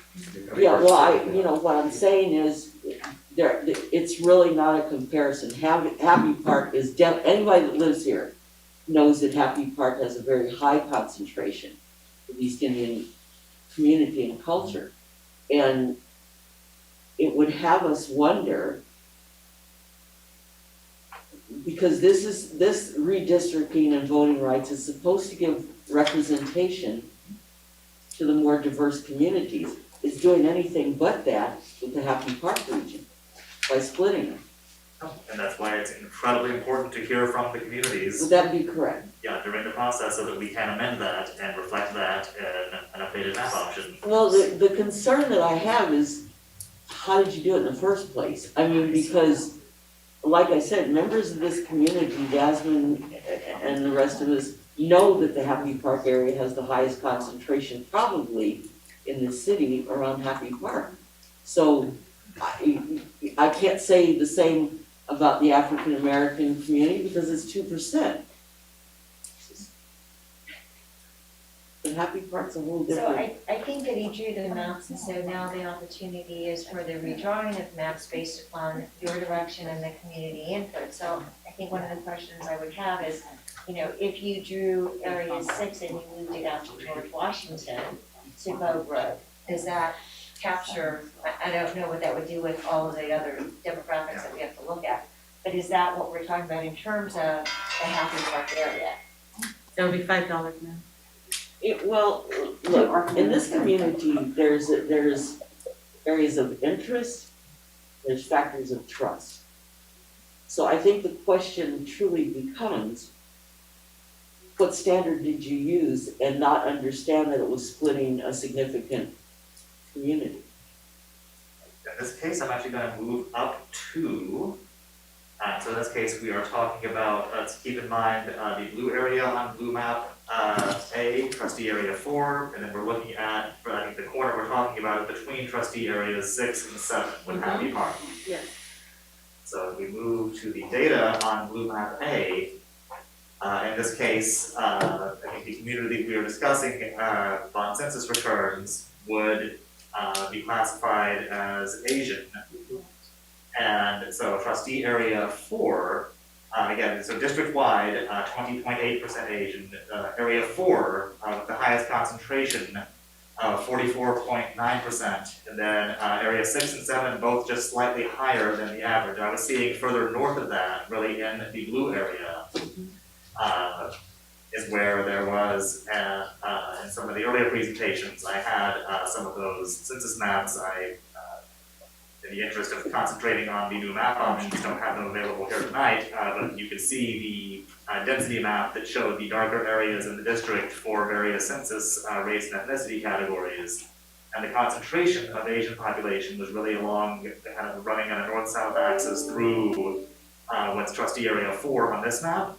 So again, this is why it's so important to hear from communities, because just looking at the data along these much broader categories, something like this is exactly what doesn't always jump out. And that's why it's very important to get that input. And I'll just keep reiterating that that is an absolutely natural and healthy part of this process, and that's how it's designed to work. And so we still have the opportunity to address this concern. Essentially, what your data is saying is that it doesn't really delineate between the different types of Asian. If it did, then you would be able to grasp that this was East Indian or Punjabi. And eventually, the census will release data that allows for that much more fine look, much more precise data. But for what's provided for redistricting, that initial release is exact. And we have these categories here, and we have it by total population or just the population 18 and over. And for population data, that is the extent of what is available for this process. I'm surprised to have. Can I ask a question? Yes. Okay, my question is this: is it okay if I talk? Yeah, I didn't know. It was that voice out in the ozone. Out of nowhere, right? Okay, so if I'm looking at these maps and I blew it up so I could tell where things are. If you draw the line straight down Sanborn Road to Bogue, that would encapsulate Happy Park in Trustee Area 6. And on the north side, if you went straight up, if you drew the line straight up Stabler Lane all the way up to Pease Road, would that incorporate the areas that our speakers were talking about if that was, part of Area 2? Do you guys understand what she's saying? I do. Okay, well, go.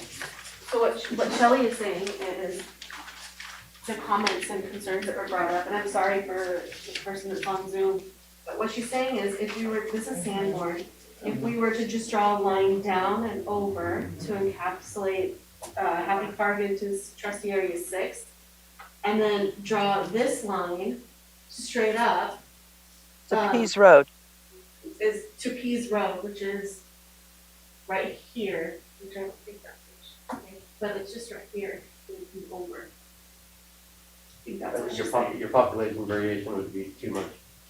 Well, we don't know, but. Yeah, I mean, that's something, or we can start with those, but for example, with the trustee area 6, with kind of filling in that corner in the lower left, if trustee area 6 then had too many people, we're then looking at assigning some territory the other direction, probably looking at the eastern part of what's now trustee area 6 and putting some of that back into area 7 to keep them balanced in terms of total population. I'm asking the community, do you understand what he's saying? What he's saying? Yeah, I understand. Just to give some clarification, what the comments that were submitted were saying is, so not to take 6 and move it to fill that corner, but the comments were saying to include Happy Park. In this map, I guess it would be trustee area 4, because of like the density of community around AK School, all the way down to Happy Park. That's sort of one community. And they were saying the comment that mentioned Regency Park was mentioning Regency Park in connection with the Arroyo Ranchero area, which is the westernmost part of Trustee Area 1. So I think in this map, that does a good job of it. So each map has like a different concern, so it's hard to speak for all the maps. But I understand like you would have to play with different areas as well to account for that variance and sort of shift things around. Yeah. Yeah, so trustee area 1, based upon the input, actually does accomplish representation, sorry, of the community In this map. In this map, right? Question. Yeah. So I know it's come up, I think, in each person that spoke today. And then also we did get an email as well, asking for software to be able to submit that. I know we've asked in the past, and that hadn't been an option. Just want to know if we can incorporate that because it seems like it is a valuable tool and the community wants that.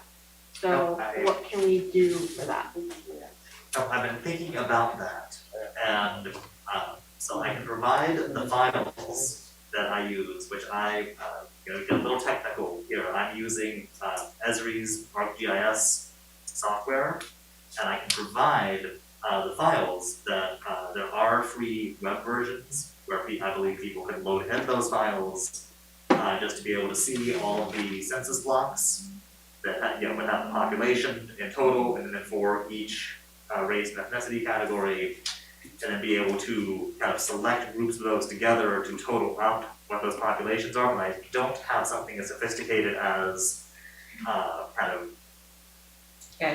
just hanging around and having pop-up dialogues that would summarize things for you automatically. That is beyond my personal level of expertise to provide, unfortunately. I know that the Yuba City Council site has some tools online. Can those be used for this? Do they have their separate, or is their data different? Yeah, so those ones, they, the maps, so that's District R is the website. It doesn't have data for unified school districts on there. So if there's a way for that data to be put on there, good question. Great question. Yeah, it doesn't have, at least, this district is not on that Right. website. It does have demographic Added, data. that'd be great. It does have demographic data though, for the same area. There's no. They have county data and city data, which won't exactly fit the school district boundaries. There are other school districts, like from other, areas around California, but just not, Yuba City, it's not on it. So the software and the online programs you're saying, they could theoretically go on there and it would have all that information that they could upload onto there using your file. Would they be able to generate a map or like boundaries? Granted, it wouldn't have all the data that you're providing right now, but would they be able to say, I think that this is a good representation and this is how the boundary should be, here you go, and we can use that to figure out all the rest? Yeah. What might be a little more straightforward, and pardon me, I'm just kind of thinking through this in real time myself, but just having that tool available to help look at populations to find something that looks about balanced, but either just by literally drawing on a printout of the blank maps. I believe in some of those early pre-map meetings, we did provide just those blank maps for people to be able to draw on, or it's taking a image or PDF of that and just drawing on it digitally, but just putting, if the lines look like this, and based on what I can see from the files, it looks like the populations would be pretty close. And then using that, confirming that it meets all other requirements. And then if it does, providing it as a map option. It's, again, not quite as seamless, I think, is what would be ideal, but I think there are ways to get a purely community-generated map into the mix. But again, nothing where someone could just output a map like this. And again, if users were familiar with GIS and specifically with Esri's GIS software packages, working with that shapefile that's available, could do this, but at least with whatever kind of free ArcGIS online versions that there are, I can at least view the data. I can also I know I've made this available just to look at the shapes of the broad trustee areas. I can put the files for the census blocks also up as a Google Maps compatible file, which lowers the tech bar quite a bit. People can just open up mymaps.google.com, drag in the file, and be able to look at all the census blocks and still click on each one to get a pop-up that would show the population. But again, it would be a little hard to add everything up with the number of. I need to interrupt you and let legal counsel come in. Oh, sure. Mr. Gatt? Mr. Gatt. I have a question or two for Mr. Murray, and then just a brief point I'd like to make. First of all, Rob, in developing the maps that are before the board currently, am I correct that you generally need to start with the highest or the most the clearest legal guidance that the CVRA provides in terms of criteria for redistricting? In other words, specifically the issue, as you've mentioned, of the population variance, and then also the legally recognized subgroups or populations. And specifically with these maps, I would point out the population of Hispanic community members, who are a significant percentage, and of the Asian community, which is a significant percentage. Those are very clear guidelines that the law provides, correct? Yes, everything. Now, when you go to look at communities of interest, which are obviously very important criteria, and they do come into play with every of the redistricting cases that I've worked on.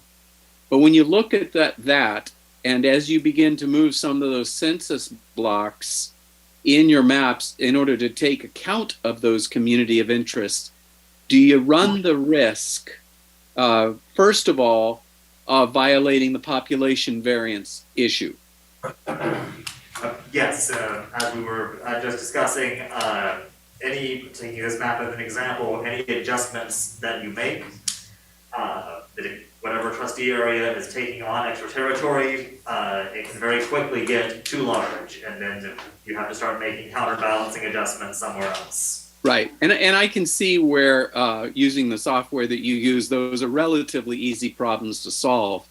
I think the one that concerns me more in terms of its complexity, and as the public and members of the board look at other potential maps that incorporate communities of interest, is the one that involves the concentration of the protected classes on the map.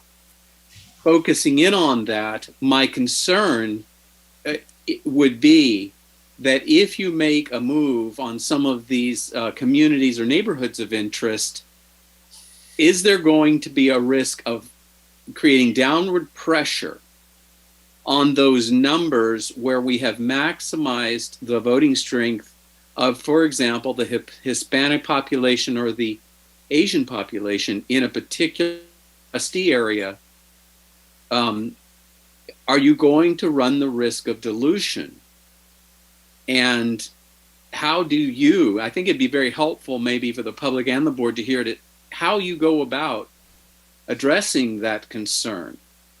Because even a small diminution or a small reduction in the percentage of a population of interest could mean the difference between having a significant impact on electing a candidate of choice for that trustee area and failing to elect a candidate of choice, and therefore make your voting system subject to potential challenge. Okay, so speaking to that question, yes. When I'm looking at this in terms of especially making some of those precise adjustments, one of the things that I'll be looking at, so for example, if there's any adjustment that's coming into, for example, area 4 on this map, I'm looking at the Asian population of anything that is moving out of area 4 and what it's coming back in, and would not. Because again, these high-level concerns do take precedence over some of the other, while still important concerns, but like I was talking about with the green map that used elementary boundaries as a guide, I could not run a boundary along an elementary school, even though that was a sensible community of interest from that perspective, when it ran directly through the most densely populated Asian population in the district. So, but even just along the edges, if we were to do an adjustment that accomplished something else for a community of interest, but lowered that Asian population in Trustee area 4 from the mid 40s to say 44.9% down to 40%, it's still much higher than district wide, but it is a significant reduction and would not be in the spirit of the CVRA. As I understand it, you can please correct me if I. No, you're correct. I think it would be helpful, perhaps as the board discusses this, is to provide Rob some guidance that will indicate the board's intent with regard to maintaining those favorable concentrations of protected classes in those areas. So if the marching orders are, for example, let's see some maps that take account of some of the neighborhoods that were mentioned. I want that you might create a map or two along those lines. Would Rob also be instructed, though, not to dilute the voting strength of those populations by any significant degree? With the understanding that what is significant is in the eye of the beholder. A population that hasn't perhaps elected someone to the board in some time that they identify with their particular interest might see a very small percentage of reduction. Or a population that may have only recently elected someone who they view as sharing their interests might view it as of great concern if their concentration were to be pushed down even by a few percentage points in the trustee area that currently is their highest concentration. I just point those things out because they can create a lot of complexity and a lot of time and effort that may not ultimately help the board if it does run afoul of those higher level concerns that Rob referenced. I'd like to speak one more time. Ms. Shelley. Okay. I've really done a lot of looking at these maps and the variance issue. I believed I understood it, and Rob confirmed that what I understood was correct. The blue A map has the cleanest lines. It has each trustee representing a couple of schools, and I understand the park issue. Maybe it could be incorporate the park areas a little bit more. I don't know. But I think the variance being so negligible and the lines being so clean, I would like to see blue A get more consideration than any of the others. What are your comments on blue A? Because we do need to hear from the public, not just board members. Yeah, well, one comment I wanted to give to on the legal counsel's, so his concern was potentially diluting populations, and I believe, I don't have the numbers, but I believe the recommendations would actually strengthen some of those areas and not dilute them in terms of like marginalized communities. So that's definitely worth looking at. Blue A, I don't know, do you have comments on blue A? I mean, it's just the inclusion of Happy Park. That's what we're more concerned with this map. So I'm hearing the inclusion of Happy Park in area 4 though, is it because of the concentration? That's what I thought I heard was the inclusion of Happy Park into trustee area 4. That would, would be the ideal, but at least not splitting it between 6 and 7 Yeah. as a minimum. And I think that Yeah. what Paul Gant is advising is the cautionary statement is if you were to do an adjustment to area 4, does it impact the other protected classes on area board, on the areas? I think what he's saying. Just as a test, could you possibly, like you're talking about incorporating this area right here. Maybe incorporate this or bring this boundary over this way, because you can still maintain your shape you have. Yeah. Right, and see how that affects. Yeah, I know, I think that's, I think, the most straightforward adjustment to Blue A as it is. And I think, given that some of the other numbers that we're looking at here, that I think is quite feasible. But I can certainly also look into feasibility of what parts of Area 4 would have to come out to extend Area 4 all the way down from AK School to Happy Park. And if that can meet other requirements while accomplishing that, then it can certainly become a map option that shows at least that as an option. can I just clarify for a second for people who might not know that, because I got clarification from you guys when you guys are saying that Happy Park moving it into Trustee Area 4. What my understanding is that to accomplish that, you would be taking a significant chunk out of Trustee Area 6. So essentially, west of South Walton, north of Bogue, and then the side boundary is Sanborn. So that chunk would go into Trustee Area 4, correct? Correct. Yeah. Okay. Right, and so what Rob is saying, that a big chunk of the north area. No, I understand, all that would move.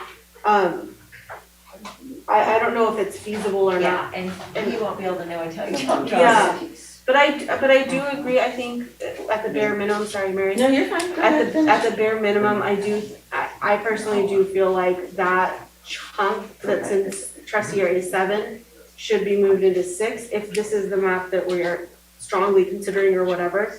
I think it's all up for discussion. Right. The other thing that I will just say and kind of leave it at that is that I do also agree that at the last board meeting, a couple of comments had come up about communities and especially elementary school communities.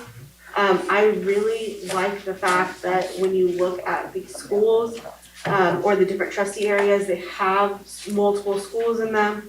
And they also have that community that would feed into those schools. Understanding though, with those adjustments, you could. It could change. One of the goals was to have 2 schools for trustee area, that may not be the case. Right, no, I totally understand that, but I'm just, that's just my 2 cents. Mary? Yeah. I just want to know on Trustee Area 2, up by Pease Road, when you enlarge the map, why we have purple feeding into Trustee Area 1. I mean, it's Pease Road at the very end there. There's nobody there. It's this little thing. I mean, it's really strange. You come down here and you jot it out, and then you jot it out up here. I think there's actually no houses there at all. There isn't. So that's where the road goes. I bet that- And so are we talking about this? That little. Yeah, white, And I will check, that might just be a shape that has 0 population that's along the freeway that includes kind of the area where the ramp is. And it's one of those where this half of it could be put into the orange. That just might be my oversight with having a census block that has no people in it. It's orchard land. Yeah. Right, there's nothing there. There's nothing there. Yeah. Today. I don't even think there's an orchard there. But We only have today to deal with, but there's nothing there but orchard. Right. That's why I was curious on why we But would yeah, no, and include thank you it. for pointing that, if I can clean that up, and I suspect, but it does come down to the shape of the census blocks. I think the one where we have a little bit of leeway, if there's a census block with 0 population, then we do know, even if we split that census block, what the population is in all parts of it. But any census block that has people in it, we cannot split it any further. But let me take a look at that, because no, I agree with that sensibilities that anything that just looks like a odd little spur or shape, if we can have a way to smooth it out, we should. So. Right, and then Queens to Trace Kikos, that's all Butte Vista. Yeah. Can you guys clarify the Regency part that you guys brought up? Like, what do you guys, Well, I think the comments that were made, it sounded like they were saying that it was a concentration of the Indian community, and it's not. I think they're saying it's more demographically similar to rural metro area. Well, yeah, so I think like in this map, trustee area 1 does a good job of keeping things together based on their comments. Some of the other maps split up that area more. This map, at least for trustee area 1 and Regency Park, keeps it together to where there's like balance between like Regency Park, Levin Road, Royal Ranchero. These are areas with high concentrations of Punjabi community. And so at least it doesn't dilute those concentrations as much. Okay. To me, that area looks fine. Yeah, in this map, one looks good, yeah. Mr. Gant is. May I say, I feel like my role here is to especially emphasize the things that are of greatest legal risk as you look at adopting maps. And for that purpose, I just want to point out that any moves that would tend to push down the percentage of the, for example, Hispanic populations, if we were looking at Blue Map A, for example, if you make moves for community of interest purposes or other purposes that push down the concentration of the Hispanic population in Area 2, in Area 3, in my view, in Area 6, or in Area 7, if any of those areas are pushed down in their percentage, unless there's another area that is improved in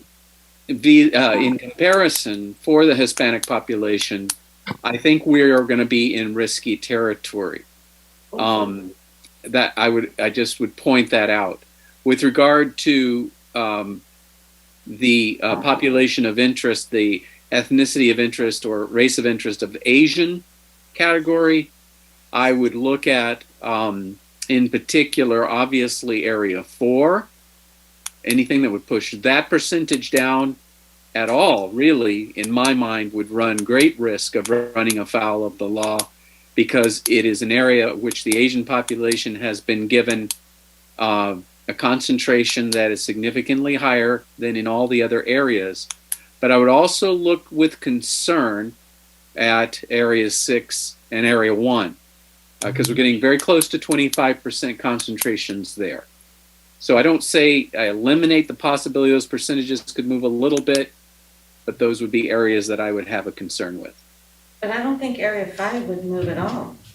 I think it would stay that way. If you look at Blue Option A, I mean, it's at 50%, and there's no lines moving there. It would only increase 4. And that may be, and I'm not interpreting whether it will or will not. As this conversation there may be additional areas of interest that are brought to the conversation beyond those that we've heard about. So I would just tag those as areas of concern if we see those populations start to push down in those trustee areas for those groups.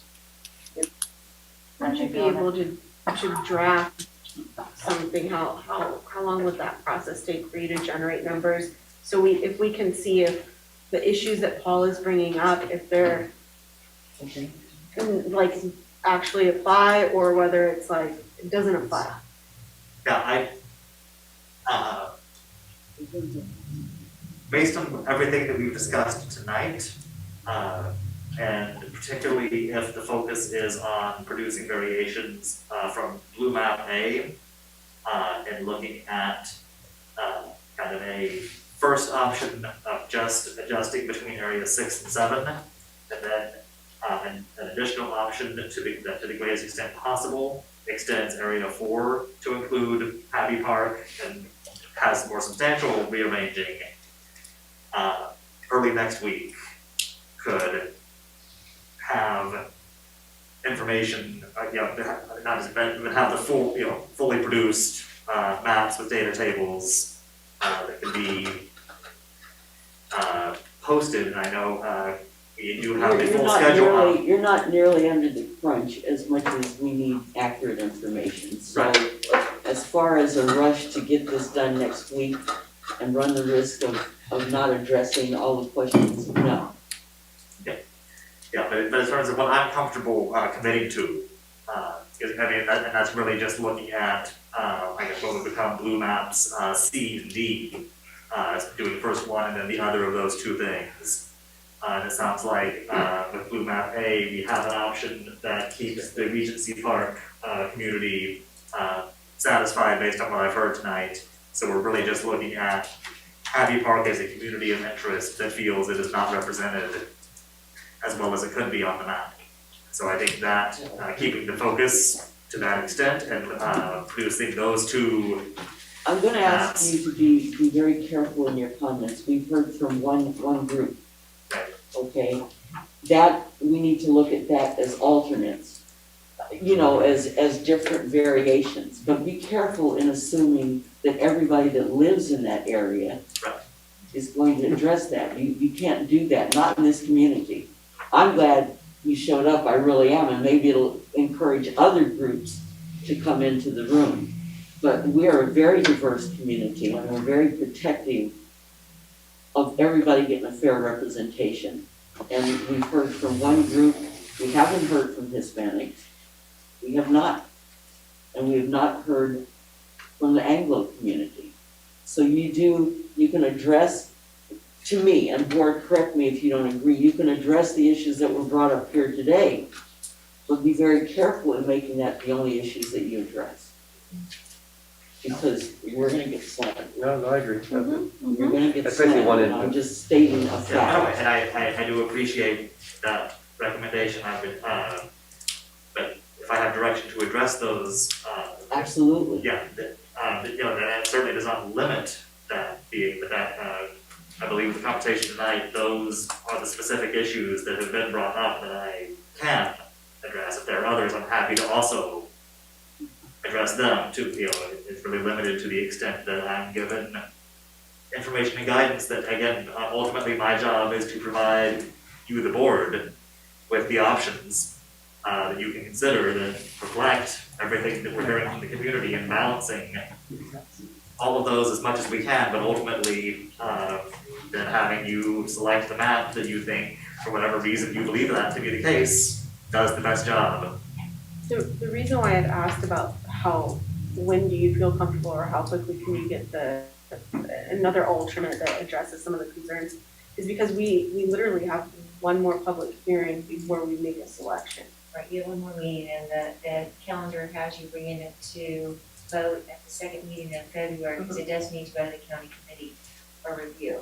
And I think that, what Paul Gant is saying is that any adjustments based upon community input today could impact some of your other protected classes in terms of diluting their voice. So I think that will be what Rob will do is create maps and make sure the demographics still meet the legal requirements. So in the next hearing, the public can bring forth concerns, et cetera, at that next one. It'd be good to have some maps ready, some variants of the maps ready for all of them. Well, that's where I wanted, the way that this schedule has been presented going up to now is that we have the hearing tonight, and then final maps based on feedback will be posted to the website, and then a meeting on the 22nd to adopt a map. If we are holding another hearing at the meeting on the 8th, then that I'm certainly available to produce maps and hear additional input. Right, so it's not scheduled to be a public hearing, it's the final map options with the public feedback with the adoption in Pearl on February 22nd. What if we were to have another public hearing? You would need to probably add a second meeting then, so February 8th and possibly a meeting on the 14th. Yeah, the 15th would be the same day of the week there. And then Mr. Gang can but I believe that is a very crucial, because any for the February 22nd meeting, any map that could be adopted must have been posted publicly for at least 7 days. Is that correct? That's the exact point I wanted to make. Thank you. We'd have to have it somewhere between this. Jasmine? If we do decide to do another public hearing, this is to you, would you, would the community that comes in be able to, if they can't generate a map online using the free software or whatnot, because I feel like if we are gonna provide that for the community, we need to have detailed directions as to where they can go so they can access it. Would they be able to access that here if they wanted to in the meeting? Would we be able to do some adjustments real time or no, or? No, I could have, again, it would not quite be, it would definitely be probably the kind of thing where there could be a suggestion, like what was said tonight, between if we look at this corner of 6, put that into 7, does that overpopulate 6? If so, what might we move, how might that look, and all of that, again, without producing published maps, just looking at the numbers. I mean, that's definitely an order of, of minutes and not seconds, but the kind of thing that, yes, could be done as I'm at the meeting. But again, it would, depending on how extensive that was, that could quite easily dominate an evening's agenda. So Paul, would it be better to, if the board wanted to add another meeting, a public hearing, to do it next week, the 1st, and keep the timelines on the 8th and the 22nd the same? Well, the current timeline that I'm looking at right now does not show any type of meeting or hearing to address the maps on the 8th. So that seems like an opportunity, unless your agenda for that night is so full that it won't afford you time to have a vigorous conversation. You have that opportunity. But in order to adopt the map on the 22nd, that's our guiding light. We just know that you can't have another meeting after about the 14th. And I'm not sure what day of the week that is, but you can't go past the 14th, because if you have any change in the map that's being posted, that's been previously posted, you won't have enough time to adopt on the 22nd. And then we really start running into timeline problems getting it to the county committee in time for March adoption that they are hoping for. So if the question is, does adding a meeting for the first week of February, would that be helpful? I think if you can front load another meeting to give more opportunity for the community, as we're now seeing more folks come out and get more sensitive to the issues, I think it would be good. It certainly would not hurt. Maybe we should add one on February 3rd. So, Paul, timelines for posting of a public hearing, are we gonna meet that timeline if you have it the 1st, or would it need to be later in the week?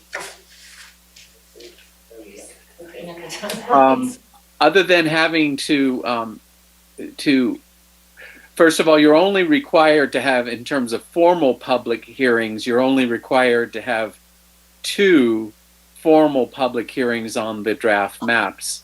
And then you can add public hearings or meetings for discussion purposes in the mix.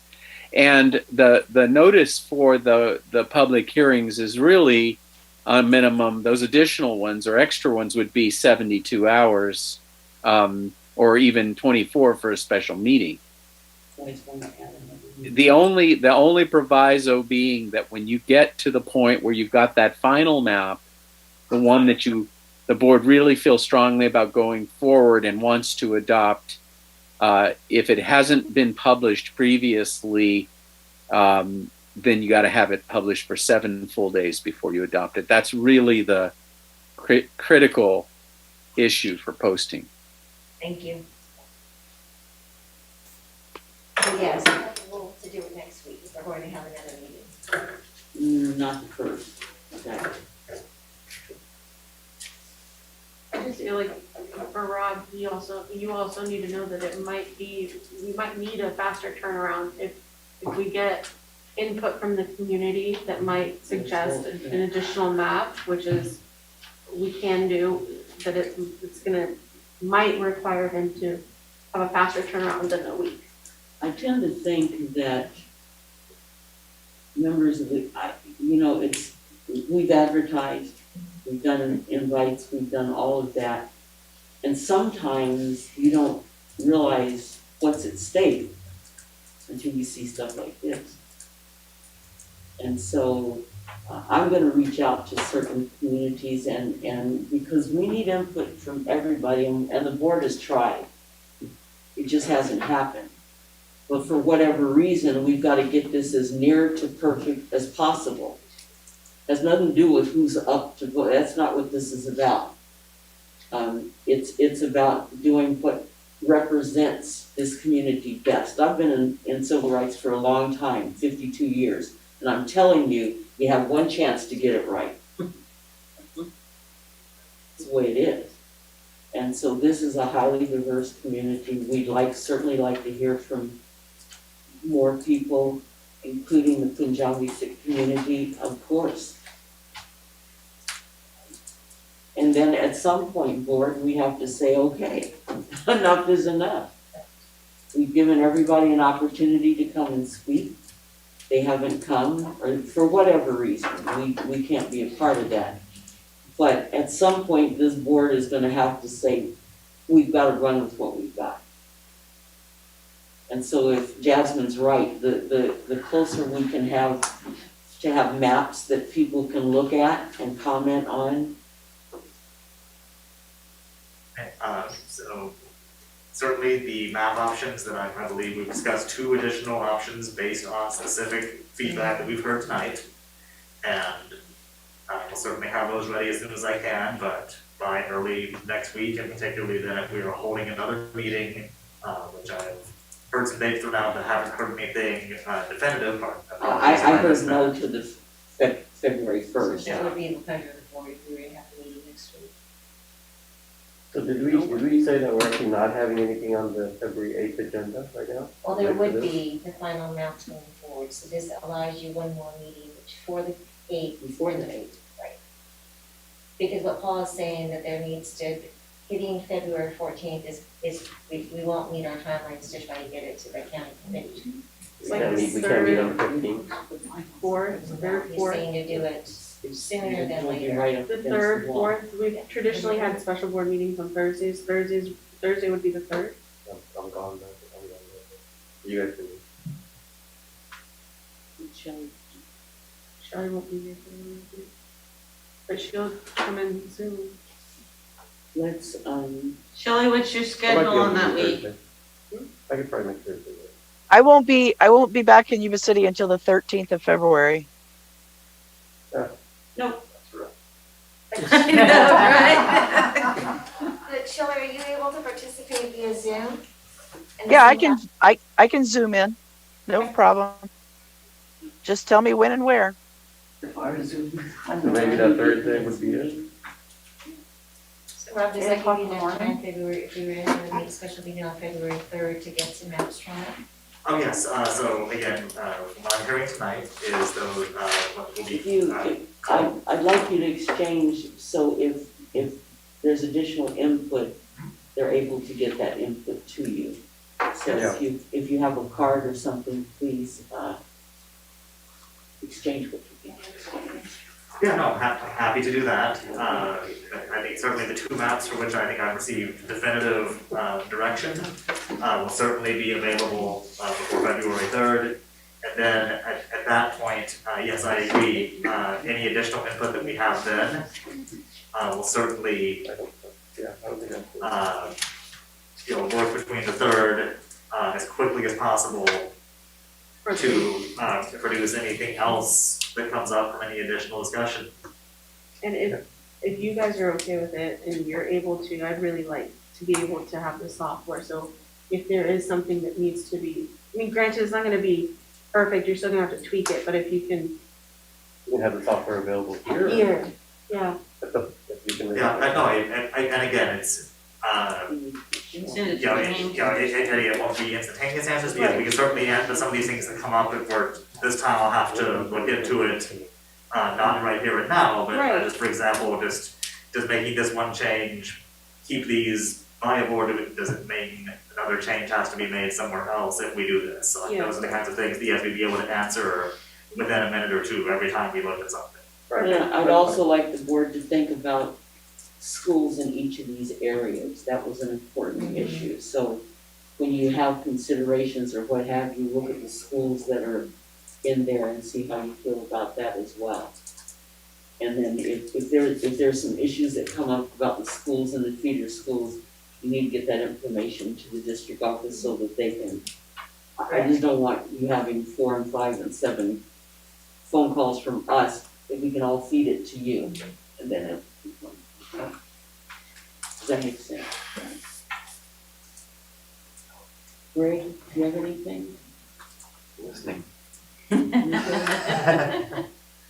In 10 years, I hope none of us are still here, but I think redistricting should be an independent commission and have nothing to do with us. I suspect Lynette will be here and you'll be here.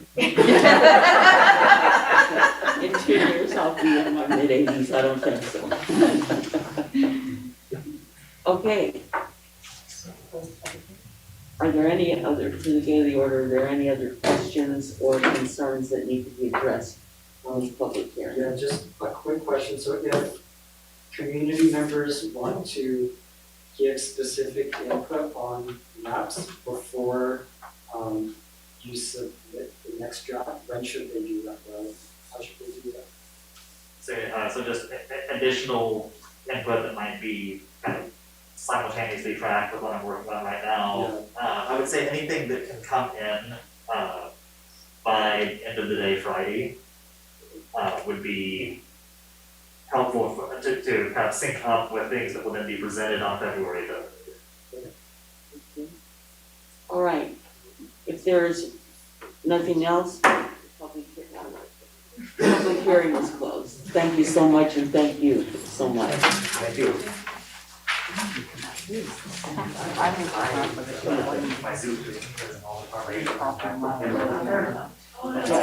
Okay. All right, guys, we still have a meeting later.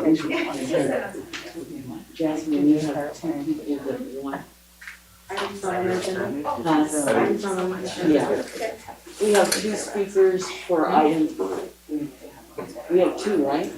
She had to go pick up her kids, but she's gonna be on Zoom if she's able to speak on Zoom. Yeah, of course. Yeah. Is she on Zoom now? I think so, but she wanted me to go first, if that's okay. Okay, we have. What is her Zoom name? I'm not sure what her Zoom name is. What's Danielle McDonald is her. Danielle McDonald Yes. and Becky Mendoza. Are you Becky? Mhm. Okay. I'm gonna see. Yeah, the Madam Clerk has to read some directions to both of you before you speak. All right, so items not appearing on the agenda, notice to the public. The Brown Act, specifically Government Code Section 54954.2, provides that no action or discussion shall be taken, on any item unless it is adequately described in a timely posted agenda. Accordingly, though the public may comment on matters within the board's jurisdiction, may comment on matters within the board's jurisdiction that do not appear on the agenda, the board cannot respond to such comments without running the risk of deliberating or initiating discussion on topics not properly before the board. Given the provisions set forth in the Brown Act and the risk associated with responding to public comments, the board does not respond to the community's questions or comments. The board will respect the rights of the public to express their viewpoints on matters within the board's jurisdiction.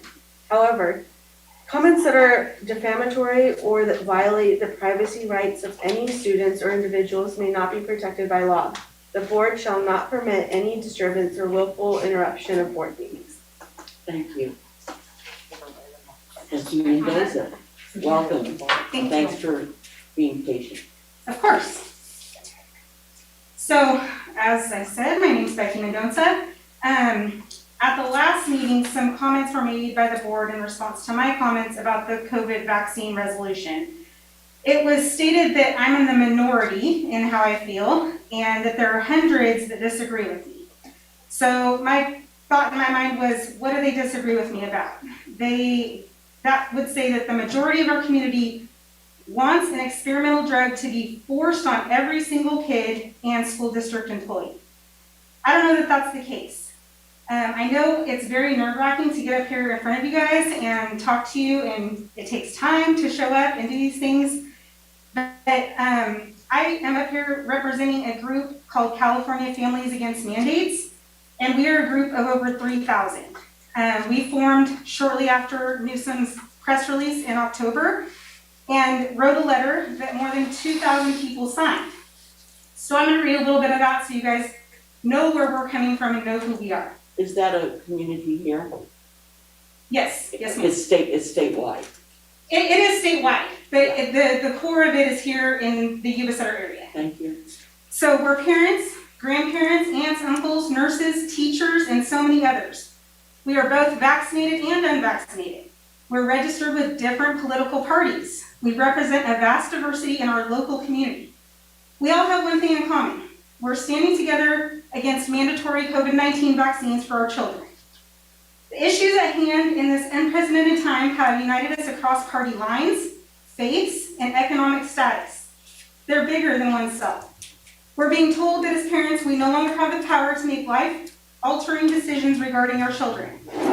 We've been told that our state's governments know better than we do, and if we don't comply with the mandates set forth by this administration, that our children will no longer be welcome in the schools that are opened by and operated using our tax dollars. It's our intention to do whatever we can to stop these grossly overreaching mandates that have been proposed by our governor. We're resolved in defending the freedoms of not only our own generation, but the freedoms of generations to follow.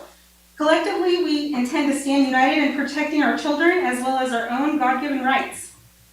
And we call upon you to stand with us publicly. It's one thing for a family to believe that a vaccine or a mask is what's right for them, and even for the district to encourage that. But it should be optional. Any mandate that restricts children from in-person instruction or is a condition of employment for school providers is discriminatory and unacceptable. Most recently, the presentation of these new bills regarding the vaccine consent age and the removing of exemptions shows that they're coming after our kids, and the community of people that I stand with are not going to have that. So I encourage the board, along with anyone that's listening to this right now, to contact your representatives, let them know that we support them in opposing these bills. Thank you. Thank you, Becky. Danielle? Yes. Oh, you are there. I am. Thank you. It's your time to speak. Thank you. Thank you so much. I was just trying to figure out how to make sure I was on there. Okay, great. Thank you very much for having me. I was there personally, but I had to leave to pick up my children. I want to say good evening to the board and thank you for having me. I fully support and agree with Ms. Becky Johnson, along with thousands of others in our community here as parents. My husband and I are proud Yuba City residents of 20 years. We are local business owners and parents to two beautiful daughters that are currently students in the YCUSD school district. I'm speaking to you as a very concerned parent in regards to the possible COVID vaccine mandate. I, along with millions of other California parents, believe in vaccines and have fully vaccinated our children with vaccines that have proven safe and effective over the course of years. As you know, the COVID vaccine is brand new, with no trials to refer to and no proof of the long-term effects it will have on our children 2 years from now, 5 years from now, even 10 years from now.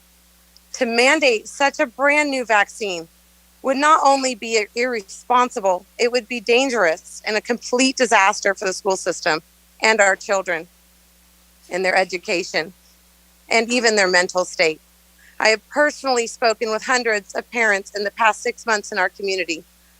They have already either pulled their children out of school due to the cruel mask mandate they feel, which has clearly not proven effective since COVID continues to spread at schools while all children are being masked all day.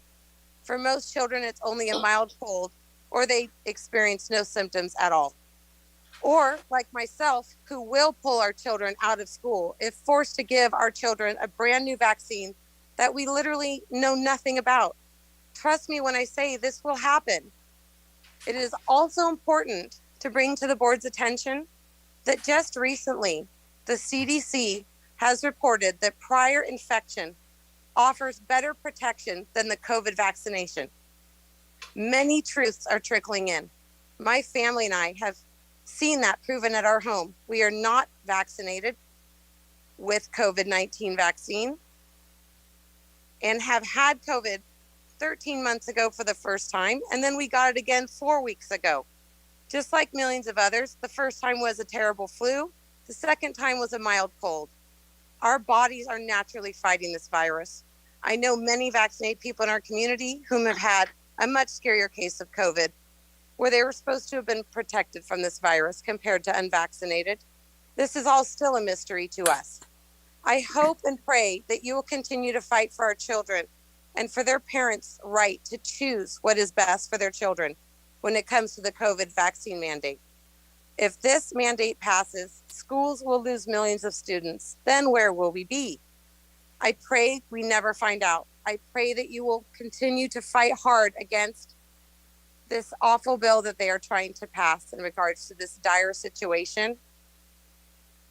I have so much more I could say, but I thank you very much for your time. Thank you for your comments. There are no other speakers, board, so we will proceed with the consent agenda. You've asked that I pull for separate comment E, F, G, and H. So that means I need a motion for A, B, and C. Make a motion that we approve the consent agenda items A, B, and C. And then note that on 11 a.m. the minutes, there were some corrections that were sent to you and also in front of you. Laura, do you want to clarify what those corrections were? Absolutely. After reviewing the audio tape, the January 11th minutes were revised. Item number 12A, the vote was corrected to 6 A's, 1 no, and that being Mary Beth Bowler. Regarding item 12D, the Sutter County Superintendent of Schools letter stance was struck from the motion. Thank you. So we have a motion for 11A, B, and C to be approved. Do I have a second? I'll second. We have a second by Mr. Roscoe. Roll call vote, Laura, please. Member Buttercaboli? Yeah. Member Domi? Yes. Member Roscoe? Yeah. Member Pretty? Yes. Member Quilty? Yes. Member Jakar? Yes. And President Riley? Yes. Thank you. And we didn't ask for 11D to be pulled, did anyone? Okay, may I have a motion to approve 11D? I have a question on that one real quick. That's with the changes that we spoke of? We're gonna follow up. investigate it and make it right. Okay, yeah, okay. Yes, go ahead. I'd like to make a motion to approve item 11D as presented. May I have a second? Second. We have a motion by Member Takar and a second by Member Betticaboli. May I have a roll call on 11D, please? Member Buttercaboli? Yes. Member Domi? Yes. Member Roscoe? Yes. Member Pretty? Yes. Member Quilty? Yes. Member Jakar? Yes. And President Riley? Yes. Thank you. The first item, I was just say when she answers, she sounds like she's right here, but she's not. the first item for discussion is 11E. I can't remember which board. Was that you, Nico? Yeah, E and F can be taken together. I'm just going to abstain to an ongoing relationship with Cal State Police. Okay, Can I just make one point of clarification? yes. If you look at the Cal State Teach, for the student teacher agreement, January 111. yeah. That's right, I was gonna ask It's about a long month. Yeah. So if we can update or correct that prior to, It will be corrected before we sign it and we send it back. perfect, thank you. I forgot. Okay, so the Then I'd like to make a motion to approve items E and F with the noted change. Do I have a second? Second. We have a motion by member Jakar and a second by member Betticavoli to approve items E and F. Roll call, please. Member Betticavoli? Yes. Member Adami? Yes. Member Roscoe? Abstain due to an ongoing relationship. Member Pretty? Yes. Member Quilty? Yes. Member Jakar? Yes. President Riley? Yes. Thank you. The next item was 11G. Jasmine, was that you? Yeah, I just need to abstain with my On employer. G and H? Or Just G. just take G for now? Yes, please. Okay, may I have a motion, please? Can I ask Oh, a question yeah. on it, since it's open? These gators that's on here, on 11G, are those replacements, or that's just what it's costing to replace them or to fix them? So, There he is. those gators were stolen Yes. and vandalized and left in the swamp, and we thought lost for good. They were returned. Move forward with the purchase, but they're at end of life anyways. So we did get them going, but they need to be, at some point, probably pretty soon, they'll be surplus. Okay, that was mine. That's 11G. Yeah, and then also on the turf repair at River Valley High School, Yuba City High School, when was that done? I don't know the answer to that. Okay. Are you still in 11G? Yeah, I'll just, I'll get with you later on that one. Are there any other discussions for 11G besides Ms. Domingue? Motion, please. I make a motion that we approve 11G. I'll second that motion. We have a motion by member Betticavoli and a second by member Roscoe. May I have a roll call, please? Member Betticavoli? Yes. Member Dami? Abstain. Member Roscoe? Yes. Member Pretty? Yes. Member Quilty? Yes. Member Jakar? Yes. President Riley? Yes. Thank you. 11H. You know what, I'm just gonna go ahead and make a motion. I did some more reading, and I'm gonna make a motion that we pass that. I'll second it. We have a motion by member Betticavoli and a second by member Jakar. Roll call, please. Member Betticavoli? Yes. Member Dami? Yes. Member Roscoe? Yes. Member Pretty? Yes. Member Quilty? Yes. Member Jakar? Yeah. President Riley? Yes. Thank you. My apologies for pulling it. It's okay. We're moving on to action items, and we have two that we will discuss. 12A, please. I make the motion that we approve as discussed in closed session. Second. We have a motion by member Roscoe and a second by member Domi to approve 12A. Roll call, please. Member Betticavoli? Yes. Member Dami? Yes. Member Roscoe? Yes. Member Pretty?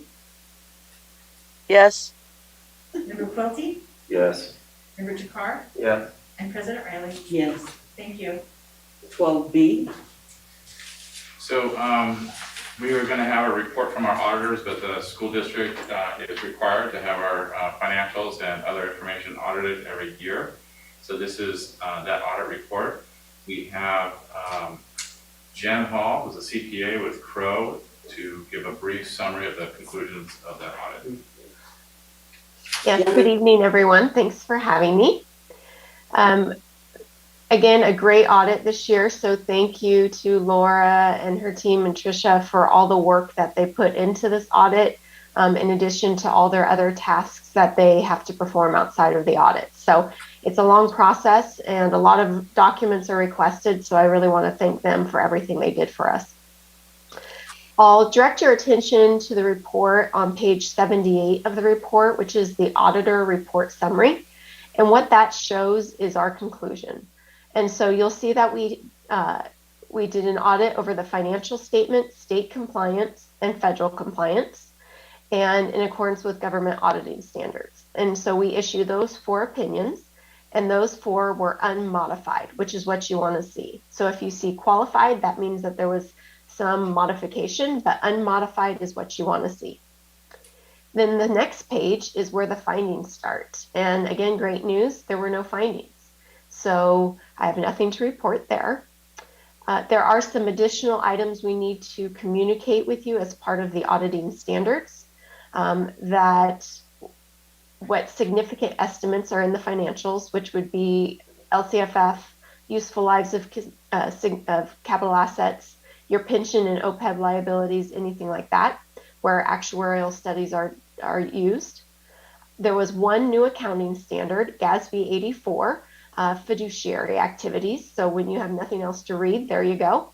And what this was moving ASB activity from the fiduciary funds, so certain pages within the report, to the governmental funds. So it's really just movement within how it's reported. And so the numbers will be presented differently than you have seen in prior year reports.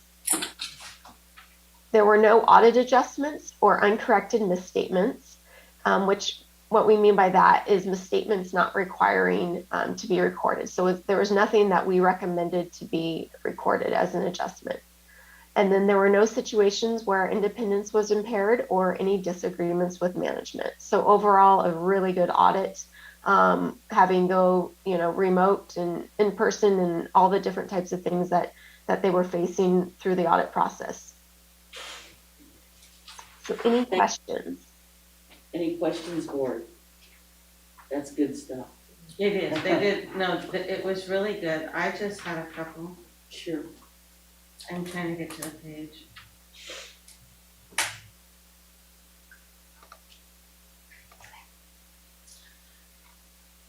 One thing I noticed was the CalPERS, it kept stating 2% at 62, and it doesn't talk about the 2% at 55, which you have both, because it depends on if they were here before 2013 or not. So that's not considered, and I'm not sure why. Another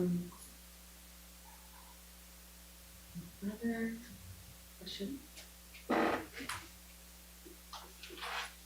There was some inter-transfers. I noticed some big inter-transfers, and I was just curious about those. It was for cost and transportation from the child care, and I was just curious about why we had to do that, or why we did that. So I don't have the answer for you today, but if in the future, if you have like detailed questions like that, if you give them to me in advance, I could have them ready for the board meeting. But I can follow up with the answer. Okay. And I'll just save my questions then, and we'll talk about them later. Well, what he's saying is he could have answered them. Right, I know. Yeah, Do you mind if I make a comment, Sure. Board President? I just want to give a lot of credit to Laura Esty, the fiscal team, the entire fiscal department. This is a tremendous amount of work, and it doesn't only affect them; it affects HR and many other departments. And it is an annual thing, but it's a heavy lift, especially during all the additional things that have been going on with COVID. So I just want to give them a big kudos for that hard work. It is a big job. If there are no additional questions for discussion, may I have a motion? Make a motion to approve both feet. Okay, we have a motion by Member Dami. I'll second it. And a second by Member Tekar. Roll call, please. Member Bonacavoli? Yes. Member Dami? Yes. Member Roscoe? Yes. Member Pretty? Yes. Member Quilty? Yes. Member Takar? Yes. And President Riley? Yes. Thank you. IT surplus contract, item 12C. So this is exactly kind of what you just stated. We are surplusing technology equipment, and some of that technology equipment can be reused and or dismantled, as a part of the surplus process. So we have gone out to bid, and we are recommending taking the lowest bid on this report, which, let's see here, is Upward Assets for a total amount of $26,556. I'd like to take a motion to approve item 12C. Is there any discussion? I just want to clarify, so we're paying them to take all these Chromebooks Oh, that so, we no, have? I'm sorry, opposite of that, they're gonna pay us for them. Oh, they're gonna pay us? Yes. Okay, so, and they're gonna take all these Chromebooks that we've collected over these couple of years and recycle them for us? Yes, Oh, that's cool. exactly, yes, exactly. Nice. Okay. It's kind of sad when you see that it's $10 for we paid I something. know, right? Hey, getting something back is At great, least so. getting something, we pay to get rid of ours. I know, I think that's good. That is often the case, exactly. You Yeah. pay to have, data scrubbed and, so this is a good thing, yeah. I'll second the motion. If there's no other Make the motion. Sorry. We have a motion by member Tackar and a second by member Domi to approve. Roll call, please. Member Buttercaboli? Yes. Member Domi? Yes. Member Roscoe? Yeah. Member Pretty? Yes. Member Quilty? Yes. Member Takar? Yeah. And President Riley? Yes. Thank you. Shelley, you asked that we have discussion on 12D. Yeah, I was just, I looked at that and I see that there's a lot of schools that are going to be piloting this new furniture. And my concern is that the teachers in the classroom who are actually going to be using this furniture, it is something that they actually want and will be able to use. And it will work with their teaching configurations within their classrooms. Okay. Would you like me to answer that question or address it? Whoever is in charge of this. So Shelley, thank you for the question. So the pilot was totally teacher-driven. Teachers applied to be part of the pilot project. They worked with the Meteor Company representatives. There were no administrators involved. They designed it. They had conversations. They worked together. They were presented with the options. And so this is totally teacher-driven and led. It is furniture that they are going to try out and going to just come back and discuss whether or not it meets their needs of their classroom teaching. So again, this was all teacher-driven. This was their input. They designed the classrooms to meet their needs based upon what they do by grade level. Oh, all right. Well, thank you. I have a question. Jasmine? One of the, I remember when this first came up and then the whole, reaching out to the teachers and asking who wanted to participate. One of the comments that, since this has come back up, was that, that while the teachers do get to make some sort of selection, it's kind of like, you can choose this, or you can choose this, or you can choose that. Can you just clarify whether they got the option to choose what would fit best? Or was it like, you can choose model A, you can choose model B, you can choose model C? So each individual teacher didn't get to pick, so there was grade level conversations, and so they worked together as a group. And again, this is a pilot, so they're gonna demo it and try it out and see whether or not it meets their grade level needs. And then they'll provide feedback, and again, we may need to make some adjustments. And so right now, we're going probably purchasing more than what we're may put in classrooms, but an opportunity for teachers to try things out. And when it says a wellness center, are you talking about like counseling classroom? So counseling, so it's a counseling room, it's like used by our school psychologist, could be used by our speech therapist. So it's a room to be able to do alternative types of groups. And when will that be initiated, like the use of that? So the furniture is, if approved tonight, will be purchased, and the installation will happen over the spring break, I believe. That is the goal. And then they'll demo after the spring break. It's a good turnaround. That we're crossing our fingers on that. Looking at the cost of all this furniture to pilot, what happens if they find out they don't want to use it? What are we gonna do with $2 million worth of furniture? We're gonna use it. It might be, and I'm just speaking from teacher perspective, it might be that, a teacher who's piloting this furniture might not work for them, but there might be a teacher who didn't get on that, that train, initial train that's like, I want it. As teachers, we are always looking for furniture, and we like repurpose or, try to make it work, but I think we could use it, but this all comes from grant funding too, right? Are there any other questions? A motion, please. Motion to approve. Second motion. We have a motion by Member Dommy and a second by Member Quilty. Roll call, please. Member Betacavoli, Yes. Member Dommy, Yes. Member Roscoe, Yes. Member Pretty, Yes. Member Quilty, Yes. Member Jakar, Yeah. and President Riley. Yes. Thank you. Shelley, 12E. I don't have any comments on that. I'm just going to be abstaining from voting. Got it. Oh, Jesus.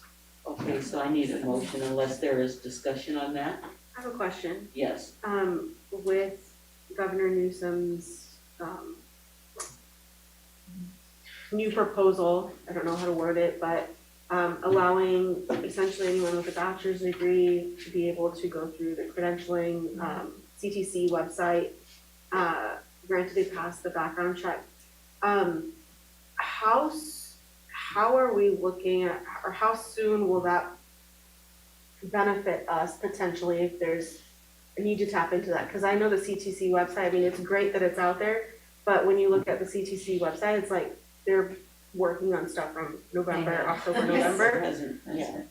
And like our need is like today. Correct. So it's probably a hard guess on exactly how and when it will impact us in a positive manner.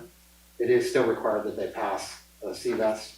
That wasn't clear in his in the order, but we researched it, and the county supported the research that we found too, is that they still have that component. So that's usually not a huge obstacle for folks. But I couldn't provide a guess as to when we'll see a positive impact. I'm sorry, could you clarify that piece? Because my understanding was that the CVEST would be temporarily waived. That's not the information we're getting from the county or what we found when we researched it further. Okay. So there was, I just want to share, I had a conversation with the county office, and there has been some confusion from the personnel group regarding what the orders meant and how this would really be implemented. So I think they're clarifying and getting information out to the district. But I know that what they'll do is try to expedite anything that they can in terms of getting subs into our classrooms. So I know that they've got some strategies they're working with districts on. Okay. And the proposal is $250 long-term and then $200 for daily rate. Correct. Long-term, is that classified as 10 days or more? Correct. Correct. Consecutively with us or consecutively in a classroom?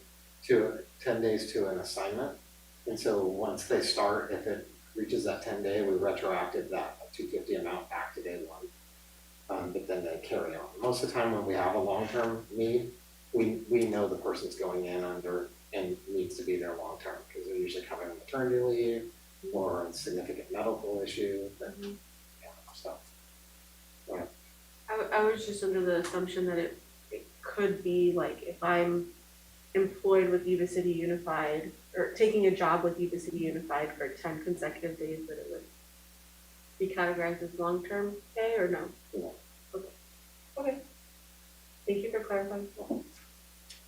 There are no other questions, may I have a motion? On 12E. I make a motion that we approve.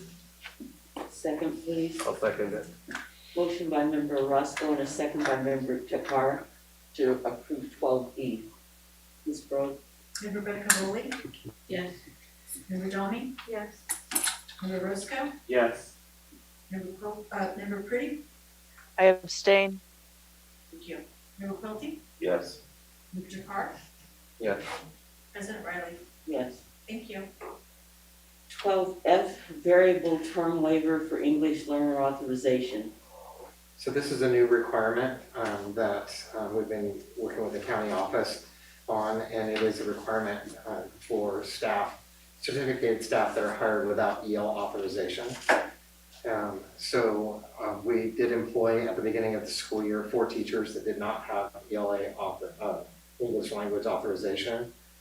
That's not abnormal considering the 4 people that you can see listed in the item. The CTE programs don't typically have an ELA component at the front end, but all 4 of these staff are currently in a program to obtained that ELA authorization so that the waiver wouldn't be needed moving forward. ELD. Yeah. Thank you, ELD. Just clarify, ELD. So your approval this evening of this is signifying a favorable response to having received this information so that you're aware of it. And our submission of the waiver is that certifying that we've made reasonable effort to find staff who would have had this on the front end, meaning when they were hired. So we did do that. And we did not have luck finding 4 people in these specific areas that already have the ELD authorization. What does hospitality, tourism, and recreation have to do with what they do? How can that be a certificate for this? I'm just asking because I don't understand. So it's the fact that our CTE teachers have English learners in their classes, and so they require the same type of certificate as our other teachers who teach English learners. So that hospitality, that's a CTE area, and that teacher needs to get their ELD authorization in order to work with English learners legally. So teachers in the CTE teachers don't always have a regular teaching credential. They have a work experience that qualifies them to teach. So when they come in, they will frequently not have the English learner authorization until they go back and get it. Okay. But why hospitality, tourism, and recreation? That's the area that the CTE teacher is teaching. So it may be that could be our nutritional science teacher, it could be, I don't know which teacher. Culinary. Culinary, right. Okay. That's what it's categorized under that qualification for CTE. That doesn't mean that's the name of the pathway that we have. Okay. That clears it up when you say, when you talk about nutrition and all that, but I just wanted to make sure. Okay. Jasmine? Do we put these teachers on any sort of like emergency credential or like STIP, PIP, or anything like that? They don't have those same requirements because their qualification is work experience. Okay, and then is there, you guys have mentioned that they've enrolled in a program. Is there an assessment that they must take? Is there time requirement that, we're saying that within this amount of time, you need to have that authorization? So that all 4 of them are scheduled to complete this pathway by the end of the current school year. Okay, so there's no assessment or anything like that they must take and pass? What exactly they have to do at the end of it, I'm not sure. I just know they're in a program that requires that they finish it. It's very likely there is some level of assessment at the end. Okay. No other questions? I make a motion that we pass 12F. Second. Motion by member Betticavoli and a second by member Domi. 12F, please. Member Betticavoli? Yes. Member Domi? Yes. Member Roscoe? Yes. Member Pretty? Yes. Member Quilty? Yes. Member Jakar? Yes. President Riley? Yes. Thank you. Laura, has anybody ever made a motion to approve and said no?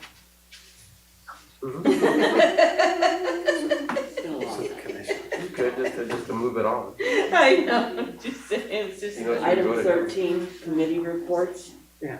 Do we have any? No, the personnel committee meets this week. How about the, other committees, we gonna meet? Yeah, so we're working on that. So I'm working with Mark Button. We're putting together the facilities committee. The goal was to talk about, the general facilities for education, but I think we'll also tackle some of the comments that we received. We need to focus on that. Yep. The facilities committee, because that was what we agreed and Right.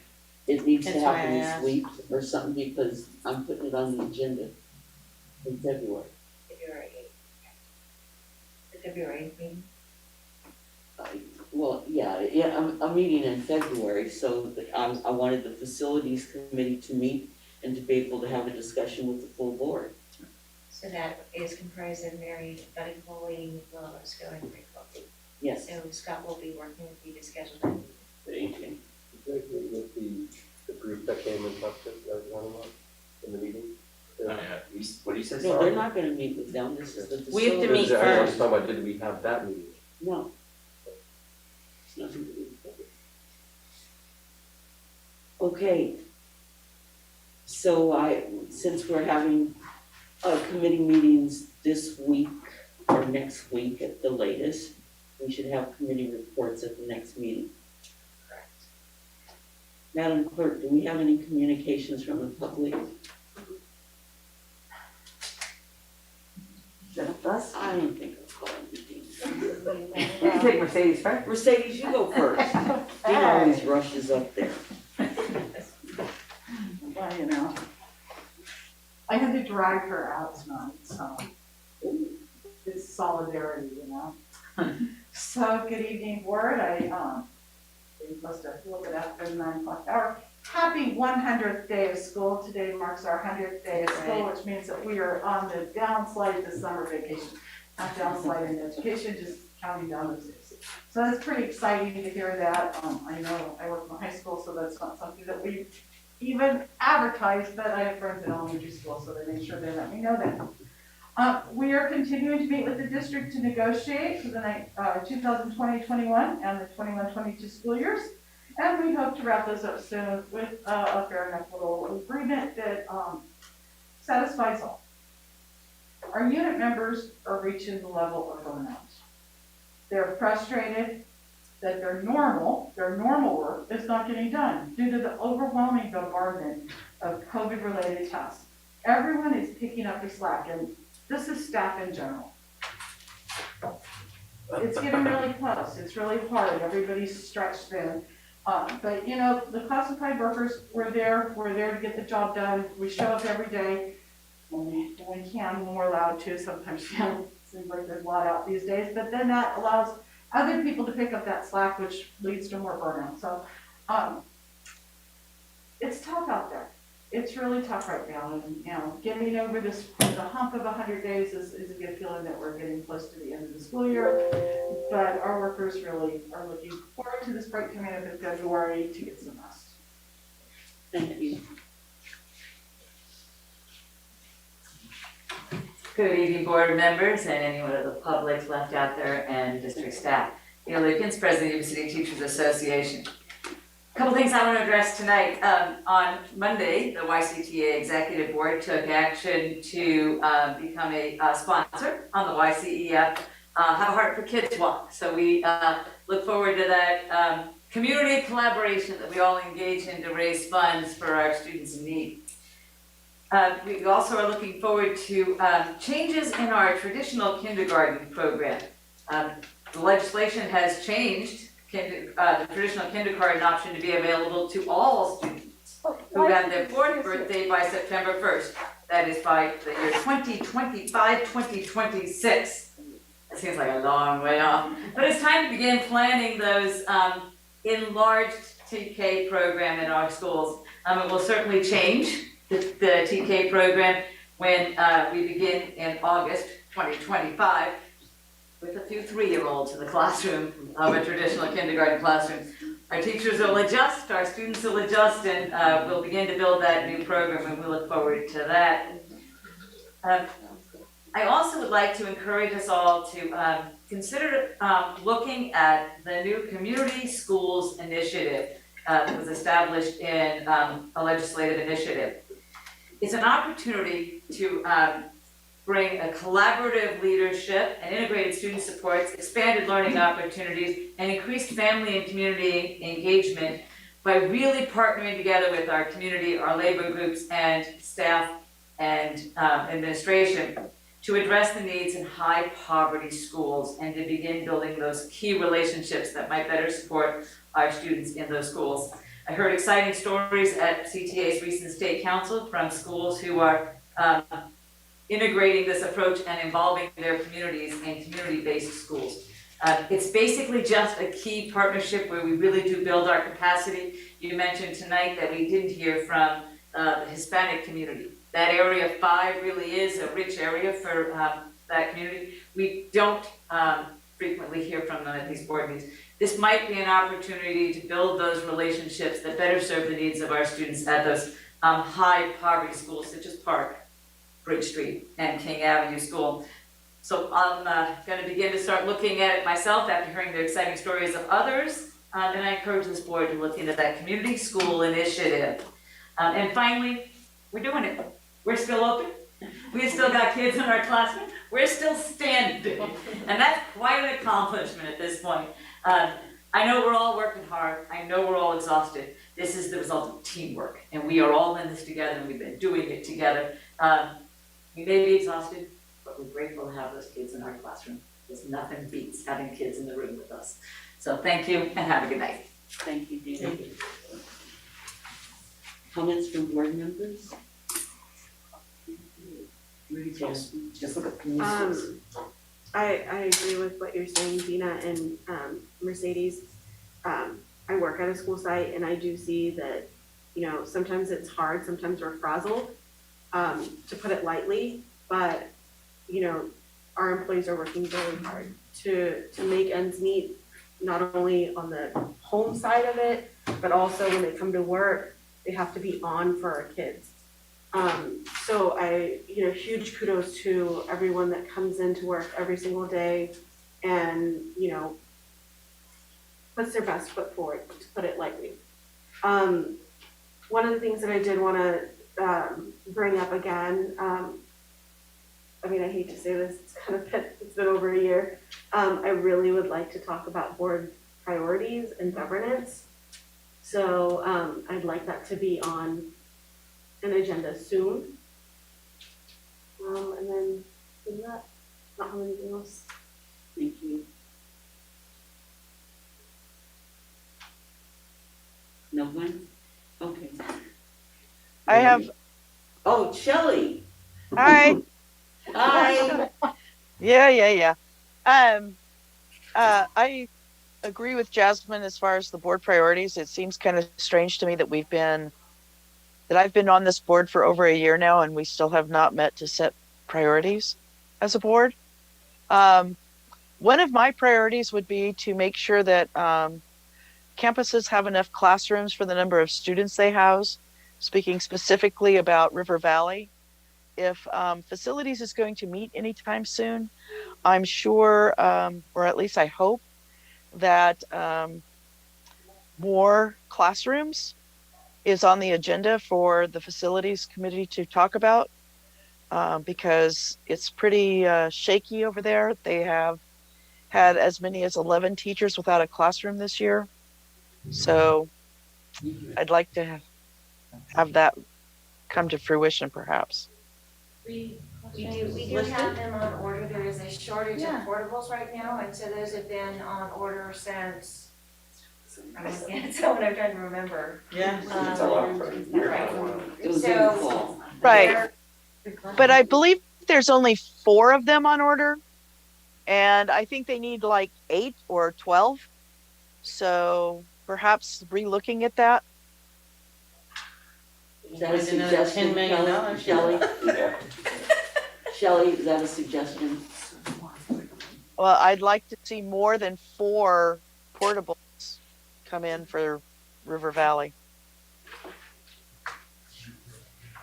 That's a topic that the full board can take into consideration. I would agree. Well, okay, but I'm saying it's the pleasure of the full board. And I think it's a topic that we can revisit in facilities. They are on order, they have been on order. There is reasons and discussion regarding why the 4 were ordered versus 8, so we'll have that conversation in facilities again. Superintendent? Yes, so we are actually going to have a board priority meeting in terms as we head into budget development, and that is the opportunity for the board to revisit their board priorities.